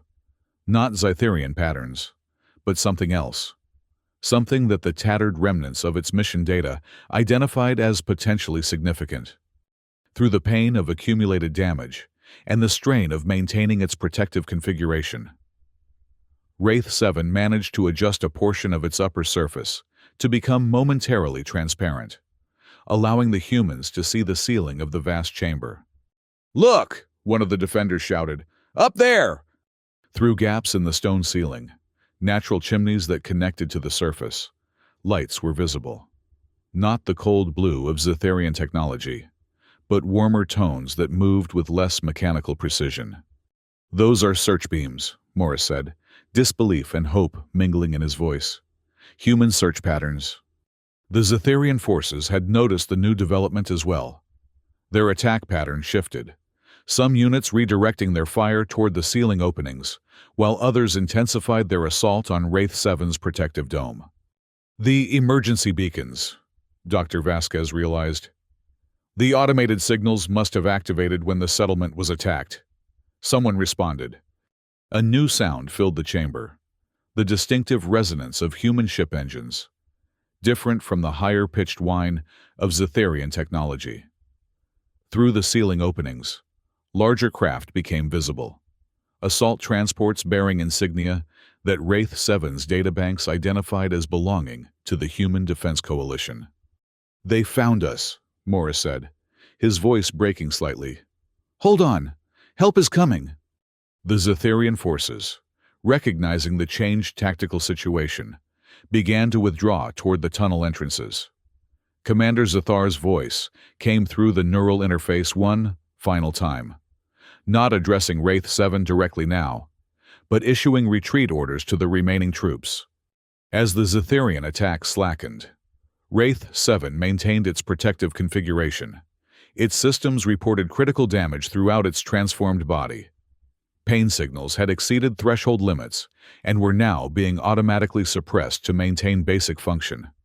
Repair protocols struggled to address the most severe injuries, but the regenerative capacity that made Vanguard units so formidable had been pushed beyond sustainable limits. Through the ceiling openings, human troops began to descend on rappelling lines, heavily armed soldiers in battle armor, bearing the same coalition insignia. They established defensive positions around the chamber perimeter, securing the tunnel entrances as the last Zetharian forces retreated. "Coalition forces," Morris called out, his voice hoarse with emotion. "We're here! Settlement survivors!" One of the coalition soldiers approached the strange dome that sheltered the humans, weapon raised cautiously. "Identify yourselves and explain that," he said, indicating Wraith 7's transformed body. "Administrator Morris, Kepler Settlement 3, Morris replied. "We have approximately 200 survivors sheltered within this protective barrier. It's a Vanguard unit that defected from Zetharian control to protect us." The soldier's expression was hidden behind his helmet visor, but his posture conveyed clear disbelief. "A Vanguard unit? Protecting humans?" Luna moved forward before any adult could stop her, standing near one of the openings in Wraith 7's protective dome. "This is Wraith 7, she announced with dignity beyond her years. "It saved us. It's hurt very badly." More coalition troops had secured the chamber now, establishing a defensive perimeter as medical personnel began to descend from the ceiling openings. The situation was rapidly transforming from desperate last stand to organized evacuation. "We need to get these people to the surface," the lead coalition soldier said, gesturing toward the ceiling openings where evacuation transports could now be seen hovering. "Medical teams are standing by." Administrator Morris nodded, but looked uncertainly at Wraith 7's protective dome that still surrounded them. "We have a situation here. Our defender is severely injured." The coalition officer approached cautiously, examining the strange configuration of Wraith 7's transformed body. "I've never seen anything like this. A Vanguard unit that turned against the Empire?" His tone carried equal parts suspicion and awe. "It chose to protect us," Luna insisted, her small hand still resting against the inner surface of Wraith 7's protective shell. "It's our friend." Dr. Vasquez stepped forward. This Vanguard unit, Wraith 7, has sustained critical damage defending us. We need to help it now, just as it helped us. The Coalition soldiers exchanged uncertain glances. Their training had prepared them to fight Vanguard units, not rescue them. The very concept was unprecedented. Ma'am, the lead soldier said carefully, those things are bioengineered killing machines. We have strict protocols for handling Zetherian bioweapons. Not this one, Dr. Vasquez countered firmly. It risked everything to save us. Twice. It's still shielding us now, despite its injuries. As if to emphasize her point, a fresh stream of bioluminescent fluid began to seep from a particularly severe wound in Wraith 7's transformed exoskeleton. The protective dome trembled slightly as its systems struggled to maintain structural integrity. Luna looked up at the Coalition officer, her eyes filled with tears. Please help Wraith 7, it's dying. Something in the child's plea seemed to reach the officer. He activated his communication device. Command. We have an unusual situation here. We need a specialized medical team and containment unit. Priority Alpha. While they waited for the requested support, Coalition medics began treating the wounded humans. Dr. Vasquez worked alongside them, dividing her attention between her people and monitoring Wraith 7's deteriorating condition. It needs to release this protective configuration, she told Morris. The strain is accelerating the damage. Morris approached one of the openings in the dome. Wraith 7, he said, addressing the transformed predator directly. The danger has passed. The Coalition forces have secured the area. You can stand down now. For a moment, nothing happened. Then, with agonizing slowness, Wraith 7 began to revert to its original form. The protective dome contracted. The flattened limbs regained their shape. The stretched body pulled back into its natural configuration. As the transformation completed, Wraith 7's massive form slumped to the ground, bioluminescent fluid pooling beneath it. Luna rushed to its side immediately, heedless of the Coalition soldiers who tensed at her proximity to what they still viewed as a potential threat. Wraith 7, she said, her small voice breaking. Please be okay. Dr. Vasquez knelt beside the fallen predator, her medical scanner already assessing the extent of the damage. Multiple system failures, she reported grimly. Cellular degradation throughout the exoskeleton. Neural pathways showing significant disruption. She looked up at the Coalition officer. Where is that specialized team you called for? As if in answer, a new group of personnel descended from the ceiling openings. Individuals in distinctive Science Division uniforms rather than military gear. They carried equipment unlike the standard medical kits. Devices clearly designed for xenobiology research. The lead scientist, a stern-faced woman with silver-streaked hair, approached and knelt beside Dr. Vasquez. Dr. Elaine Kimura, Coalition Xenobiology Division. She introduced herself briskly. Let me see what we're dealing with. Dr. Kimura's assessment was swift and professional. Her expression revealed nothing as she scanned Wraith 7's massive form, taking samples of the bioluminescent fluid and analyzing the structure of the damaged exoskeleton. Extraordinary, she murmured finally. The integration of biological and synthetic systems is far more advanced than anything we've captured before. And these neural patterns... She looked up at Dr. Vasquez. You say it protected humans voluntarily? It chose us, Luna answered, before Dr. Vasquez could speak.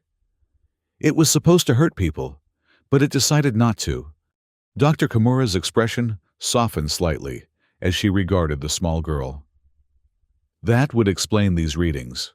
The neural architecture shows unprecedented development in regions associated with autonomous decision-making. Vanguard units are supposed to be incapable of countermanding core directives. Can you help it? Luna asked, the simple question cutting through the scientific analysis. Dr. Kimura hesitated, then nodded. We'll try, but we need to move quickly. Its systems are failing rapidly. A specialized containment unit was lowered from one of the transports, not the prison-like enclosures typically used for captured Zetherian bioweapons, but a sophisticated medical platform designed for the transport of large xenobiological specimens. Coalition personnel and settlement survivors worked together to carefully move Wraith-7's massive form onto the platform. Throughout the process, Luna remained close, occasionally whispering reassurances that only Wraith-7 could hear. The other children of the settlement gathered nearby, some offering drawings or small tokens that they placed beside the injured predator. As the containment unit was prepared for transport to the surface, Administrator Morris approached Dr. Kimura. "What happens to Wraith-7 now?" he asked. "It's not just a specimen for study. It saved all of us, multiple times." Dr. Kimura considered her response carefully. "Officially, all Zetherian bioweapons are to be contained and studied to develop countermeasures. But—" She glanced at Luna and the other children gathered around Wraith-7. "This situation is unprecedented. I'll make sure my report reflects exactly what happened here." The evacuation proceeded with military efficiency. The wounded were the first to be transported to the surface, followed by the elderly and children. Throughout the process, Coalition forces maintained defensive positions in case the Zetherian forces returned, but the tunnels remained quiet. The Empire's forces had withdrawn, at least temporarily. When it came time to transport Wraith-7, Luna refused to be separated from it. "I'm staying with my friend," she declared with unmovable determination. Dr. Vasquez, who had been designated as Luna's temporary guardian since the child's parents had been lost in the initial attack, nodded her agreement. "We'll accompany Wraith-7. I've been treating its injuries since the beginning. I may be able to help." Dr. Kimura didn't argue. Perhaps she recognized that the bond between the small human girl and the massive predator was itself a phenomenon worthy of observation. Or perhaps she simply understood that some connections transcended standard protocols. The journey to the surface was a blur of activity: transport vessels, medical treatments, security checkpoints. Throughout it all, Wraith-7's consciousness flickered between awareness and shutdown as its systems struggled to maintain basic functions. The pain had faded to a distant hum as emergency protocols diverted energy from sensory processing to critical repairs. Yet, even in this diminished state, Wraith-7 remained aware of Luna's presence. The small human never strayed far. Her voice, a constant thread through the chaotic tapestry of sensory input, sometimes speaking directly to Wraith-7, sometimes explaining to others what it had done to protect the settlement. "It saved me first," Luna told a Coalition medical officer who was documenting the evacuation. "Then it saved Dr. Vasquez. Then it saved everyone." The simplicity of her narrative belied the complexity of what had occurred: the unprecedented deviation from programming, the emergence of autonomous choice in a system designed for absolute obedience, the development of protective instincts in a creature engineered solely for destruction. When they finally reached the surface, Wraith-7's sensory systems briefly flared with increased activity. The twin moons of Kepler 442b hung low in the sky, their light casting long shadows across a landscape transformed by battle. In the distance, the human settlement burned, plasma fires still consuming the structures that had been home to the survivors. Zetherian ships hovered in the upper atmosphere, held at bay by the larger Coalition vessels that had responded to the emergency beacon. The medical transport carrying Wraith-7 moved quickly toward a larger ship that waited on a flat expanse of ground, away from the primary battle zone. Dr. Kimura explained that it was a specialized research vessel with advanced medical facilities, the best chance for treating Wraith-7's injuries. As they approached the ship, Wraith-7's sensory crown detected the distinctive energy signatures of defensive systems tracking its presence. Even damaged and contained, it registered as a threat to the Coalition forces, a reminder of what it had been created to be. Inside the research vessel, A space had been prepared for the unusual patient, a reinforced chamber, with medical equipment modified for xenobiological applications. Coalition security personnel stood at alert positions around the perimeter, weapons not quite aimed at Wraith 7 but ready to be raised at a moment's notice. "Is all this necessary?" Dr. Vasquez asked, noting the security measures with disapproval. "Standard protocol for Zetherian bioweapons," Dr. Kimura replied, though she too seemed uncomfortable with the level of precaution. "Until we fully understand what we're dealing with, we have to maintain certain safeguards." Luna, oblivious to, or perhaps simply unimpressed by the security concerns, stayed beside the containment platform as Wraith 7 was transferred to a more permanent medical setup. Monitoring devices were attached to various points on its massive form, displaying vital signs and system functions on screens that Dr. Kimura studied intently. "Fascinating," she murmured. "The damage is extensive, but its regenerative capabilities are remarkable. With proper support, it might recover significant function." "Will Wraith 7 be okay?" Luna asked, her directness cutting through the scientific assessment. Dr. Kimura hesitated, then knelt to the child's level. "Its systems are very complicated, and some of the damage is very serious, but we're going to do everything we can to help it heal." Luna nodded, accepting this qualified optimism. "Wraith 7 is strong," she said with absolute certainty, "and brave." As the medical team worked to stabilize Wraith 7's condition, other survivors of the settlement were processed through the Coalition ship's medical bay and temporary housing facilities. Administrator Morris coordinated with Coalition officials, providing details of the Zetherian attack and the remarkable events that had followed. Dr. Vasquez divided her time between helping with the human injured and monitoring Wraith 7's treatment. Her expertise with the regenerative compounds that had initially treated its wounds proved valuable to Dr. Kimura's team, who incorporated the settlement's medical innovations into their treatment protocols. Hours passed, then days.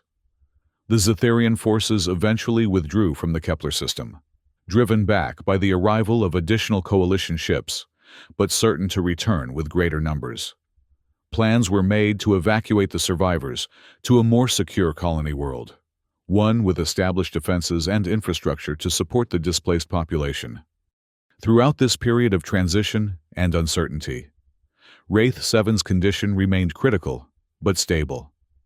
Its remarkable biology fought to repair the damage sustained in defense of the humans, while Coalition medical science provided support and augmentation to the natural processes. Luna visited daily, sometimes bringing other children who had overcome their fear of the massive predator, and now viewed it as something between a guardian and a miracle. They brought drawings depicting Wraith 7 defending the settlement, protecting the humans within its transformed body, fighting alongside Coalition forces against the Zetherian Empire. "The children have created quite a mythology around your friend," Dr. Vasquez told Luna one day as they sat beside Wraith 7's recovery platform. "Stories are already spreading through the Coalition fleet about the vanguard that turned against its masters." Luna nodded seriously. "It's important that people know what Wraith 7 did, so they understand it's not just a weapon."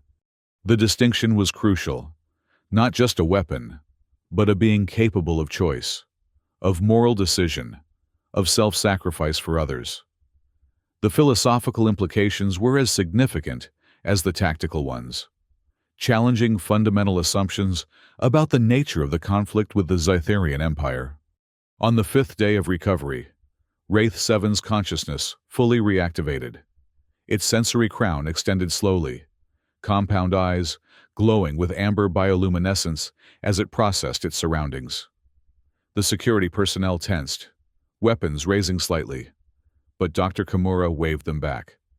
"Wraith 7," she said cautiously, "can you understand me?" Rather than responding to the doctor, Wraith 7's sensory crown turned, searching the room until it found Luna, who had fallen asleep in a chair beside the recovery platform. The movement was unmistakable in its intent: recognition, connection, priority. Dr. Kimura noted this with interest. "It's looking for the child," she told the security team. "Stand down." The slight noise of conversation roused Luna from her sleep. She blinked. Then her eyes widened as she saw Wraith 7's sensory crown extended and active. "You're awake!" she exclaimed, jumping up from her chair and moving to the edge of the platform. "I knew you'd get better." Wraith 7's massive form shifted slightly, adjusting to bring its sensory crown closer to Luna's level, a gesture of connection that required painful effort, but seemed to hold priority over its own comfort. Dr. Vasquez entered the room, alerted by the monitoring systems that had detected the change in Wraith 7's status. She approached cautiously, but without fear, her medical scanner already assessing the new readings. "Significant improvement in neural function," she reported. "Cellular regeneration has stabilized the critical systems. The regenerative compounds appear to have fully integrated with its biology." Dr. Kimura nodded, her own instruments confirming the assessment. "The question now is cognitive function. Has the trauma affected its higher processing? Its choices?" The word hung in the air, the central mystery of Wraith 7's deviation from programming. What had caused a perfect killing machine to choose protection over elimination? And would that choice persist through recovery? Or would the Vanguard programming reassert itself once the damage was repaired? Luna, untroubled by these complex questions, simply smiled up at Wraith 7's sensory crown. "I'm glad you're feeling better. Everyone is safe now. The coalition ships are taking us to a new home." New home. The concept triggered cascading connections through Wraith 7's neural network. Home was not a relevant designation in Vanguard programming. Zetharian forces had bases, deployment zones, strategic positions, not homes. Yet the child's words created an image in Wraith 7's consciousness, a place of safety, of belonging, of connection. "Luna," Dr. Vasquez said gently, "why don't you tell Wraith 7 about where we're going, the new colony?" Luna nodded enthusiastically. "It's called Haven," she told Wraith 7. "It has 3 moons and lots of forests, but also big cities with proper buildings. Not just the prefab units we had. Dr. Vasquez says there's a real hospital there, and schools for all the kids." She hesitated, then added with absolute certainty, "You're coming with us. Administrator Morris already talked to the coalition people about it." Dr. Kimura cleared her throat. "That's still being discussed at higher levels," she said carefully. "There are protocols for handling Zetharian bioweapons." "Wraith 7 isn't a weapon anymore," Luna insisted. "It's a person, a friend." The simple declaration caused ripples of reaction throughout the room. The security personnel shifted uncomfortably. Dr. Vasquez smiled slightly. Dr. Kimura's expression became thoughtful as she studied the interactions between the child and the massive predator. "Perhaps," Dr. Kimura said finally, "we need to reconsider our definitions in this case." Over the following days, Wraith 7's recovery accelerated. The damaged exoskeleton began to regenerate, bioluminescent pathways glowing with increasing strength as systems came back online. Its movements became more fluid, more controlled, though still limited by the healing process. Coalition officials came to observe the unprecedented phenomenon. Military officers, scientific researchers, even diplomatic representatives curious about the implications for the ongoing conflict with the Zetharian Empire. They asked questions, took readings, debated classifications and protocols. Through it all, Luna remained Wraith 7's constant companion and fierce advocate. "It chose," she would tell anyone who questioned the Predator's transformation. "It can keep choosing." The decision regarding Wraith 7's future came on the day before the evacuation ships were scheduled to depart for Haven. Administrator Morris brought the news to the recovery room, where Luna and Dr. Vasquez sat with the healing Predator. "It's been approved," he announced, a mix of disbelief and satisfaction in his voice. "Wraith 7 has been classified as a sentient defector, rather than a captured bioweapon. It will be transported to Haven with the settlement survivors, under the joint supervision of Dr. Vasquez and Coalition Xenobiology. Luna's face lit up with pure joy. "See," she told Wraith 7, "you're coming home with us." Home. The concept had continued to develop in Wraith 7's consciousness, creating new neural pathways that integrated protection, connection, and belonging into a coherent whole. Not a mission parameter or tactical objective, but something more profound, a purpose chosen rather than programmed. The evacuation proceeded as planned.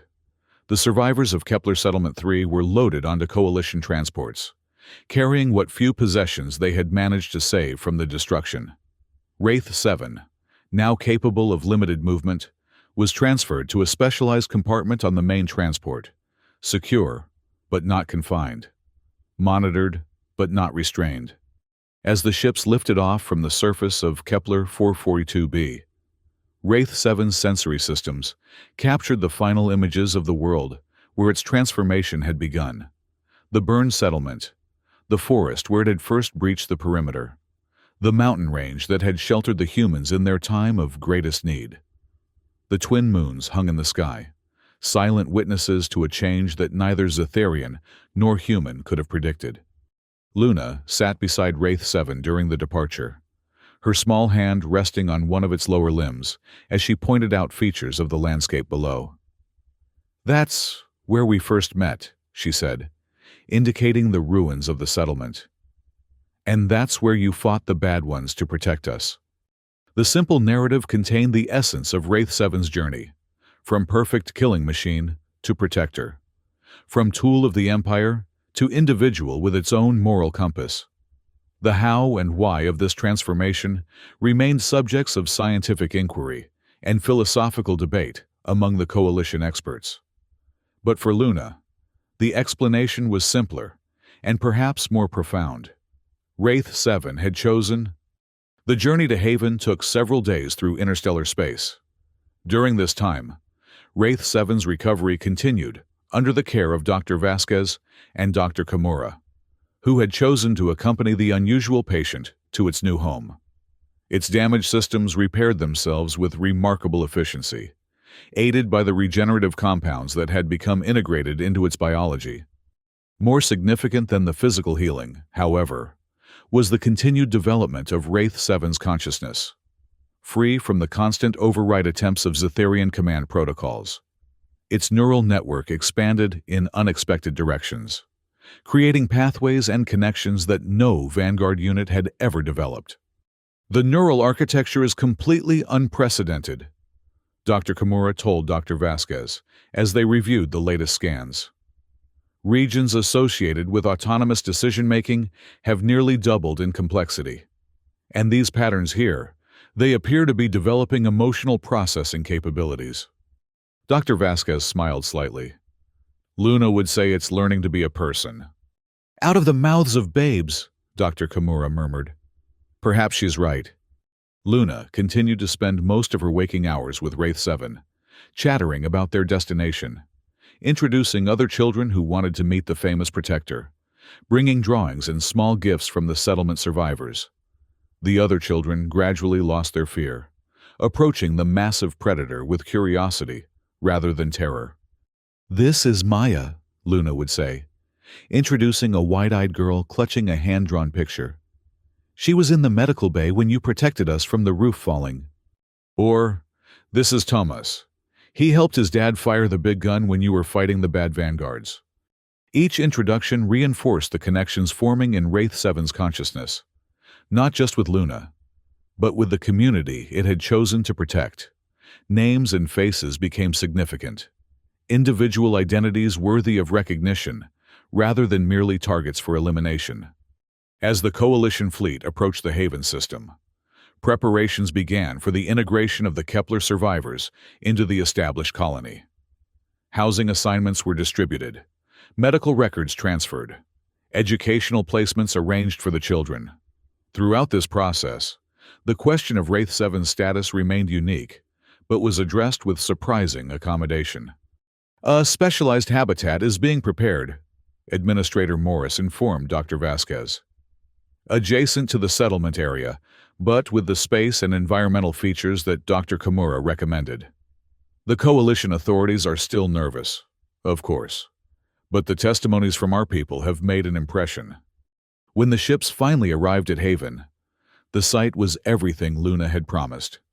A thriving colony world with established cities and infrastructure, protected by a substantial coalition defense fleet in orbit. 3 moons of varying sizes hung in the sky, just as Luna had described, and vast forests covered much of the visible landmass. The settlement survivors were welcomed with the compassion and solidarity that characterized human responses to those displaced by Zetherian aggression. Temporary housing had been prepared, with plans for permanent structures already underway. Medical facilities stood ready to continue treatment for those still recovering from injuries sustained during the attack. Wraith 7's arrival generated considerable interest among the Haven population. Rumors had preceded the fleet, stories of a vanguard unit that had turned against the Empire, that had protected human children, that had formed a bond with a small girl in a yellow dress. Many gathered at a safe distance to witness the massive predator being transferred to its specialized habitat. Some curious, some fearful, some simply wanting to see if the remarkable tales were true.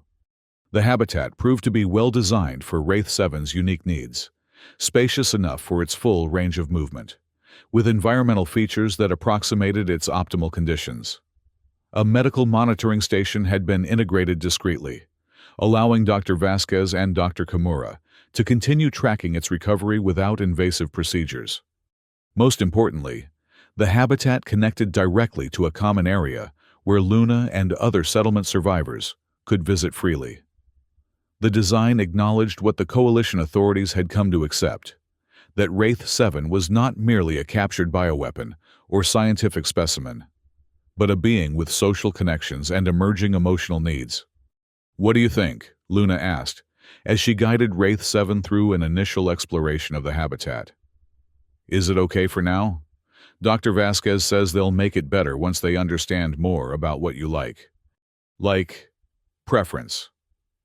Another concept outside standard Vanguard parameters that had taken root in Wraith 7's evolving consciousness. Did it like the habitat? The space was functional, the environmental conditions adequate for optimal performance. But beyond these tactical assessments, did it experience preference? As Luna watched expectantly, Wraith 7 moved to a raised observation platform that overlooked both the habitat and the adjacent settlement area. From this vantage point, it could see the humans going about their activities, setting up homes, reuniting with friends, beginning the process of rebuilding their community. It could see Dr. Vasquez organizing the medical facility, Administrator Morris conferring with colony officials, children playing in a designated recreation area. It could see life continuing, life that would have been extinguished had it followed its original mission parameters. Something in this observation registered as satisfaction, not merely mission accomplishment or tactical success, but a deeper sense of rightness that transcended programming.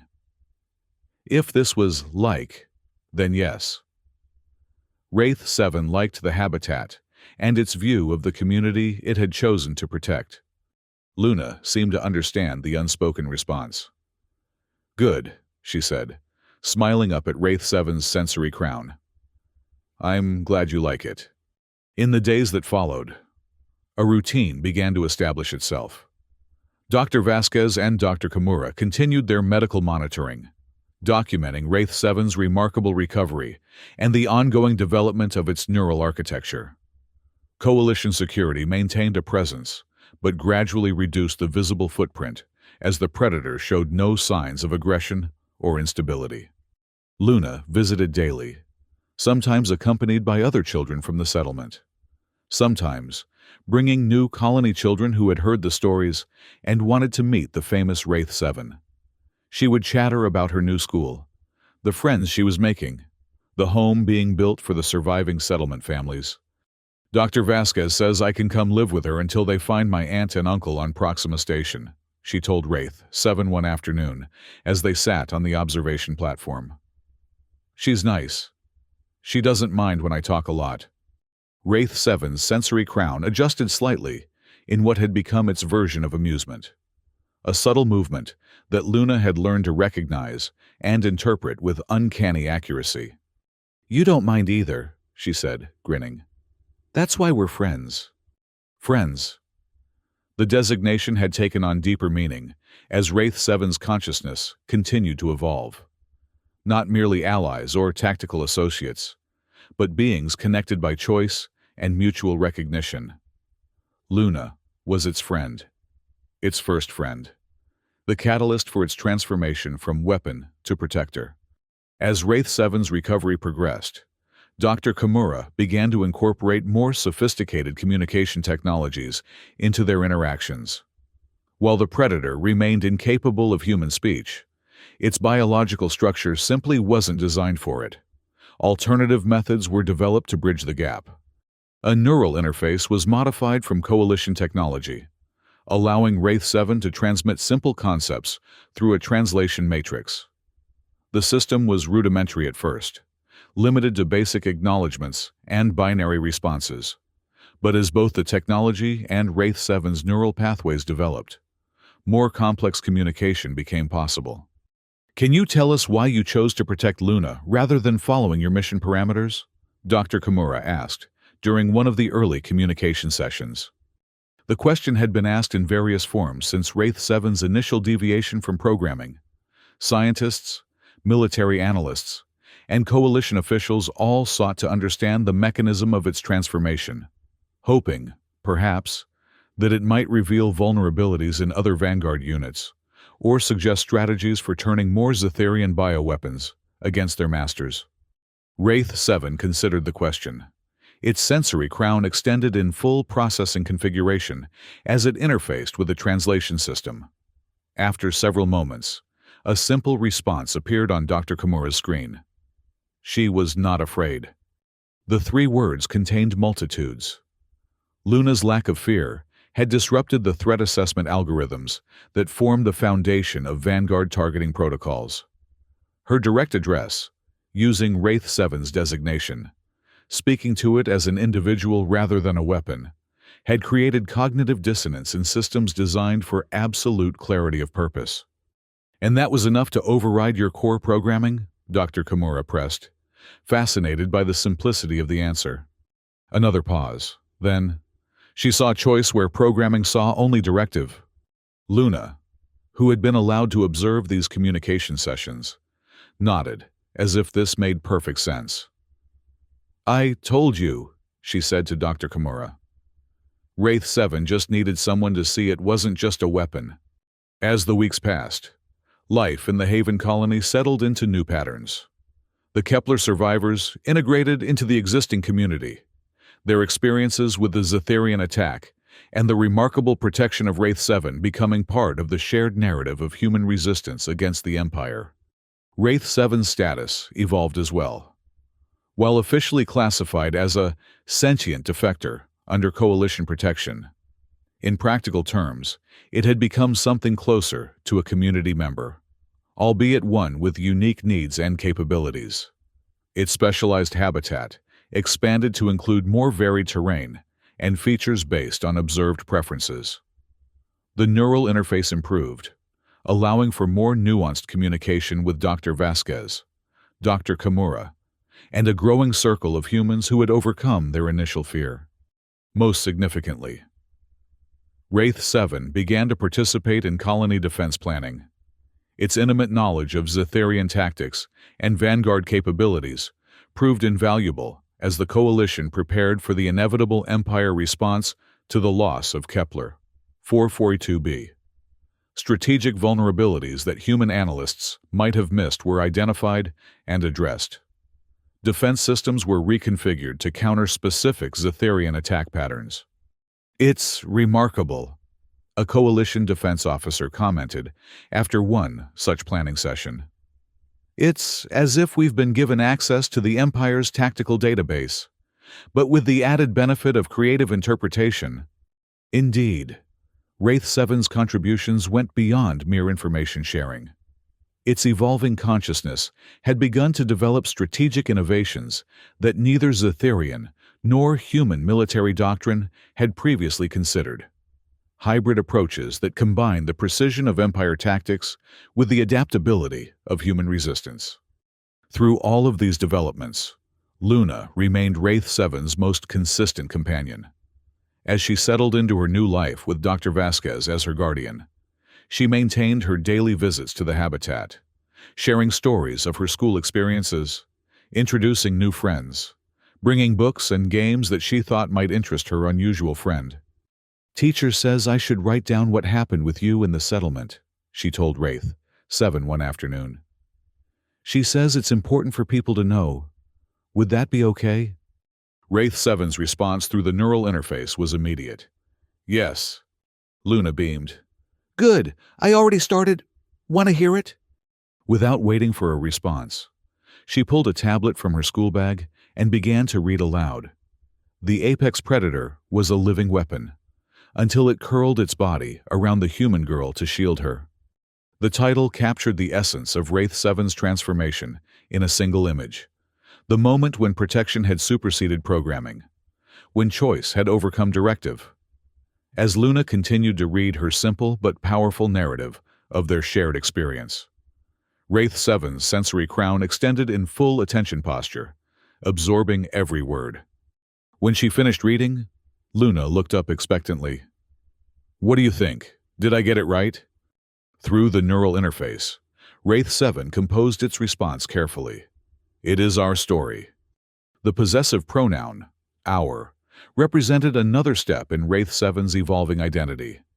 Not merely a weapon with a designation, nor even an individual entity with autonomous choice, but a being with shared experiences, with connections to others, with a place in a community narrative. Luna nodded seriously. "Yes, our story." Then she grinned. "And it's not even finished yet." Indeed. The story continued to unfold in unexpected ways. As news of Wraith 7's defection spread through Coalition space, other instances of anomalous behavior in Zetherian bioweapons began to be reported.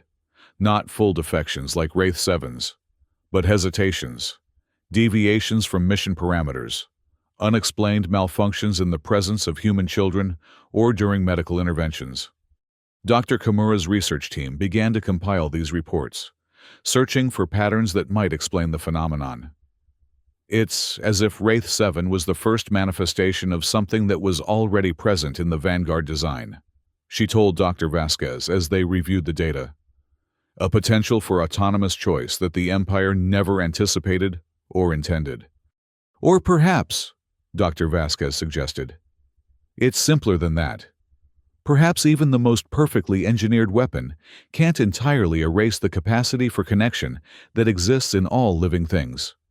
Whatever the explanation, the implications were profound, not just for the tactical situation, but for the philosophical understanding of the conflict itself. If Zetherian bioweapons could choose to protect rather than destroy, what did that mean for the nature of the war? For the possibility of peace? These larger questions remained unanswered as life in the Haven colony continued. The Zetherian Empire, predictably, made no official acknowledgement of Wraith 7's defection, though Coalition intelligence suggested that internal research had been intensified to identify and eliminate whatever flaw had allowed a perfect killing machine to develop compassion. For Wraith 7 itself, the grand strategic implications were secondary to the daily reality of its new existence. Its neural network continued to develop in unprecedented ways, creating pathways and connections that expanded its capacity for choice, for communication, for what Luna simply called being a person. The most significant development came 3 months after their arrival on Haven. Luna was sitting with Wraith 7 on the observation platform, describing a school project about the 3 moons and their effect on Haven's ocean tides. As she often did, she paused in her explanation to ask, "Does that make sense? Dr. Vasquez says I should check if you're following when I explain things." Wraith 7's usual response would have been a movement of its sensory crown, the approximation of a nod that had become part of its non-verbal communication repertoire. But on this occasion, something new happened. Its vocal apparatus, designed for intimidation roars and combat resonance rather than speech, produced a sound unlike any it had made before. A single syllable, formed with careful precision. Yes. Luna froze, her eyes widening. Did you just talk? Wraith 7's sensory crown extended in full processing configuration as it analyzed what had just occurred.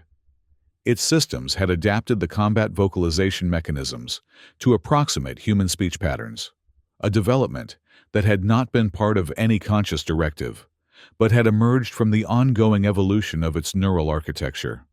Yes, it said again, the sound clearer this time as the newly established neural pathways strengthened with use. Luna's face lit up with pure joy.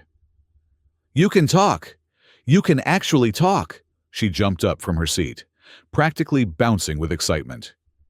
We have to tell Dr. Vasquez and Dr. Kimura right away. The development caused a sensation among the research team and the broader Haven community. Dr. Kimura's instruments recorded the physiological adaptations that had made speech possible, subtle modifications to vocal structures that had never been designed for human language. It's extraordinary, she told coalition officials who had been summoned to witness the breakthrough. Not just the physical adaptation, but the neurological development that preceded it. Wraith 7 wanted to communicate more directly, and its biology reconfigured to make that possible. Wanted. The verb choice was deliberate, an acknowledgement that desire, preference, and intention had become central to understanding Wraith 7's evolving nature. For Luna, the scientific implications were less important than the practical result. Now you can tell your part of our story yourself, she told Wraith 7, delighted by the possibility. Speech remained limited at first, single words and simple phrases formed with careful precision. The vocal apparatus that had evolved for Vanguard combat functions required significant adaptation to produce human language patterns. But, as with all aspects of its development, Wraith 7 approached the challenge with remarkable determination and capacity for growth. Why choose this? It asked Luna one day. The question formed with painstaking care. Luna tilted her head. Choose what? Me, Wraith 7 clarified, the single syllable containing multitudes of meaning. The question reversed their original positions. Now it was Wraith 7 seeking to understand Luna's choices, just as she had once questioned its deviation from mission parameters. The symmetry was not lost on the small girl, who considered her answer with unusual seriousness. You needed someone to see you, she said finally. Not just the weapon part, but the part that could choose. And I needed someone to protect me when the bad things came, she smiled. So we needed each other. The simplicity of her answer contained a profound truth that resonated through Wraith 7's consciousness. Mutual recognition, reciprocal need, connection that transcended programming and fear alike. Yes, it said. The word now formed with greater ease as neural pathways strengthened with use. Friends. Luna's smile widened. Always, she agreed. As the first year on Haven drew to a close, the colony prepared for its annual Unity Festival, a celebration of human resilience and solidarity in the face of Zytherian aggression. The Kepler survivors would participate fully for the first time, their experiences adding new dimensions to the shared narrative of resistance and hope.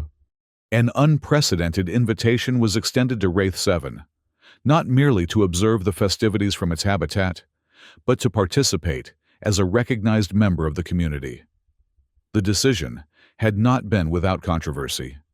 Some colony residents still viewed the former Vanguard with fear or suspicion. Security protocols were enhanced, and contingency plans established. But the testimonies of the Kepler survivors, the ongoing research of Dr. Kimura's team, and most significantly, Luna's unwavering advocacy had gradually shifted public perception. What had once been seen as a captured enemy weapon had become, in the eyes of many, a symbol of the possibility of change, of choice, transcending programming, of protection, overcoming destruction. The night of the festival arrived, clear and mild under the light of Haven's three moons. The central plaza had been transformed with lights and decorations, with areas designated for music, dancing, food, and the sharing of stories from different settlements and colonies. Wraith 7 emerged from its habitat with careful dignity, its massive form drawing all eyes despite the festive surroundings.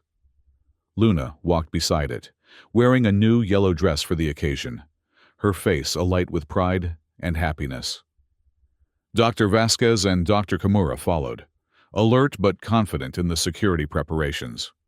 A hush fell over the nearest section of the crowd as the unusual group approached.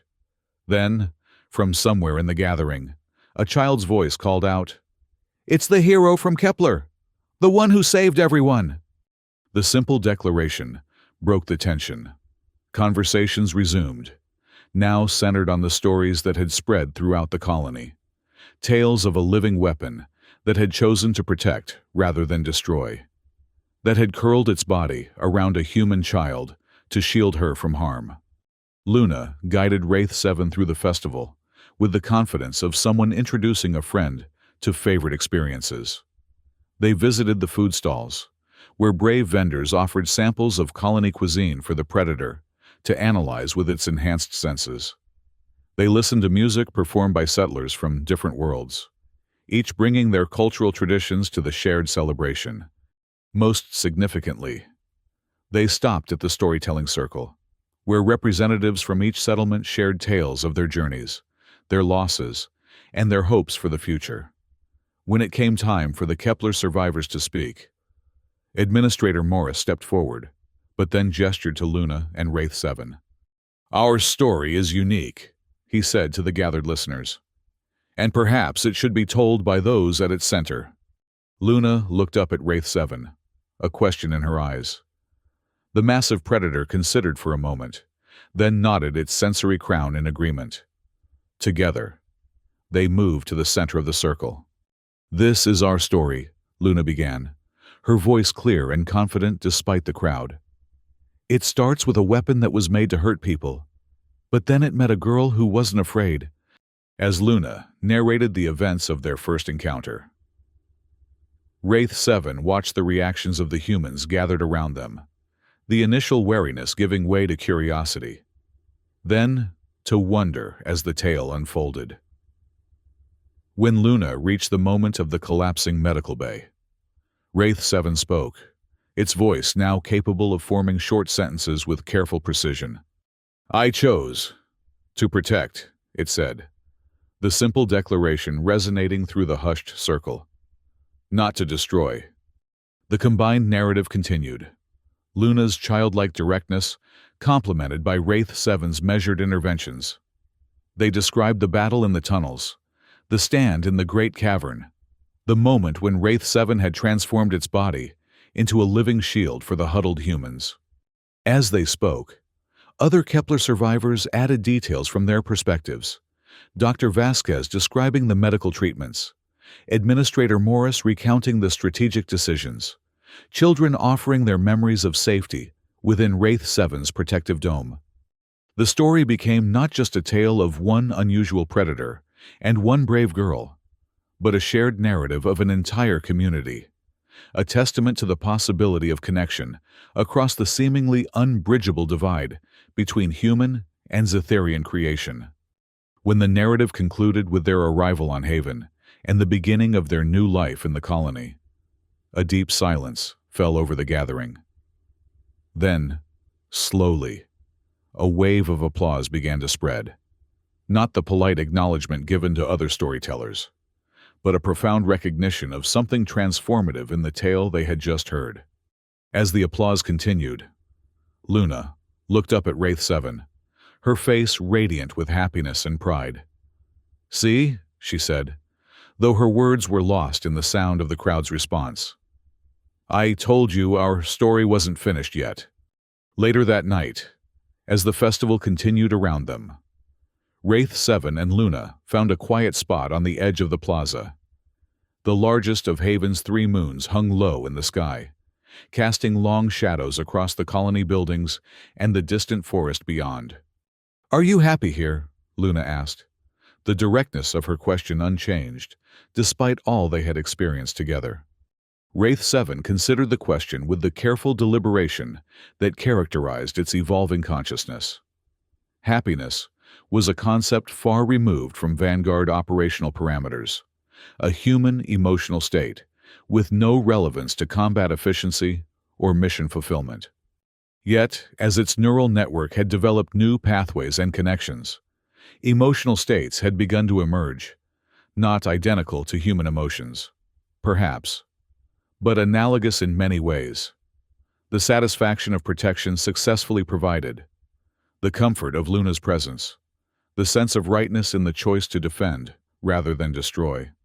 If these constituted happiness, then yes, Wraith 7 was happy on Haven, among the humans it had chosen to protect, beside the small girl who had first seen it as more than a weapon.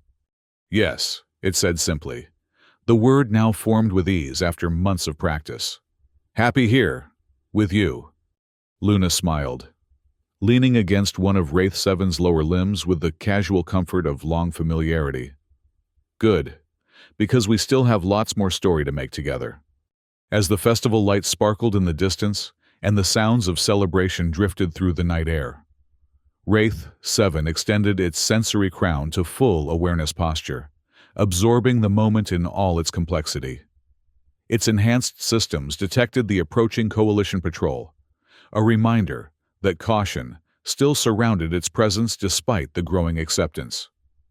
It noted Dr. Vasquez, watching from a respectful distance, her medical scanner discreetly monitoring its functions even during the celebration. But most acutely, it registered Luna's small form beside it, her heartbeat steady and calm, her breathing relaxed, her biochemical signatures indicating complete comfort in the presence of what had once been the most feared creation of the Zetharian Empire.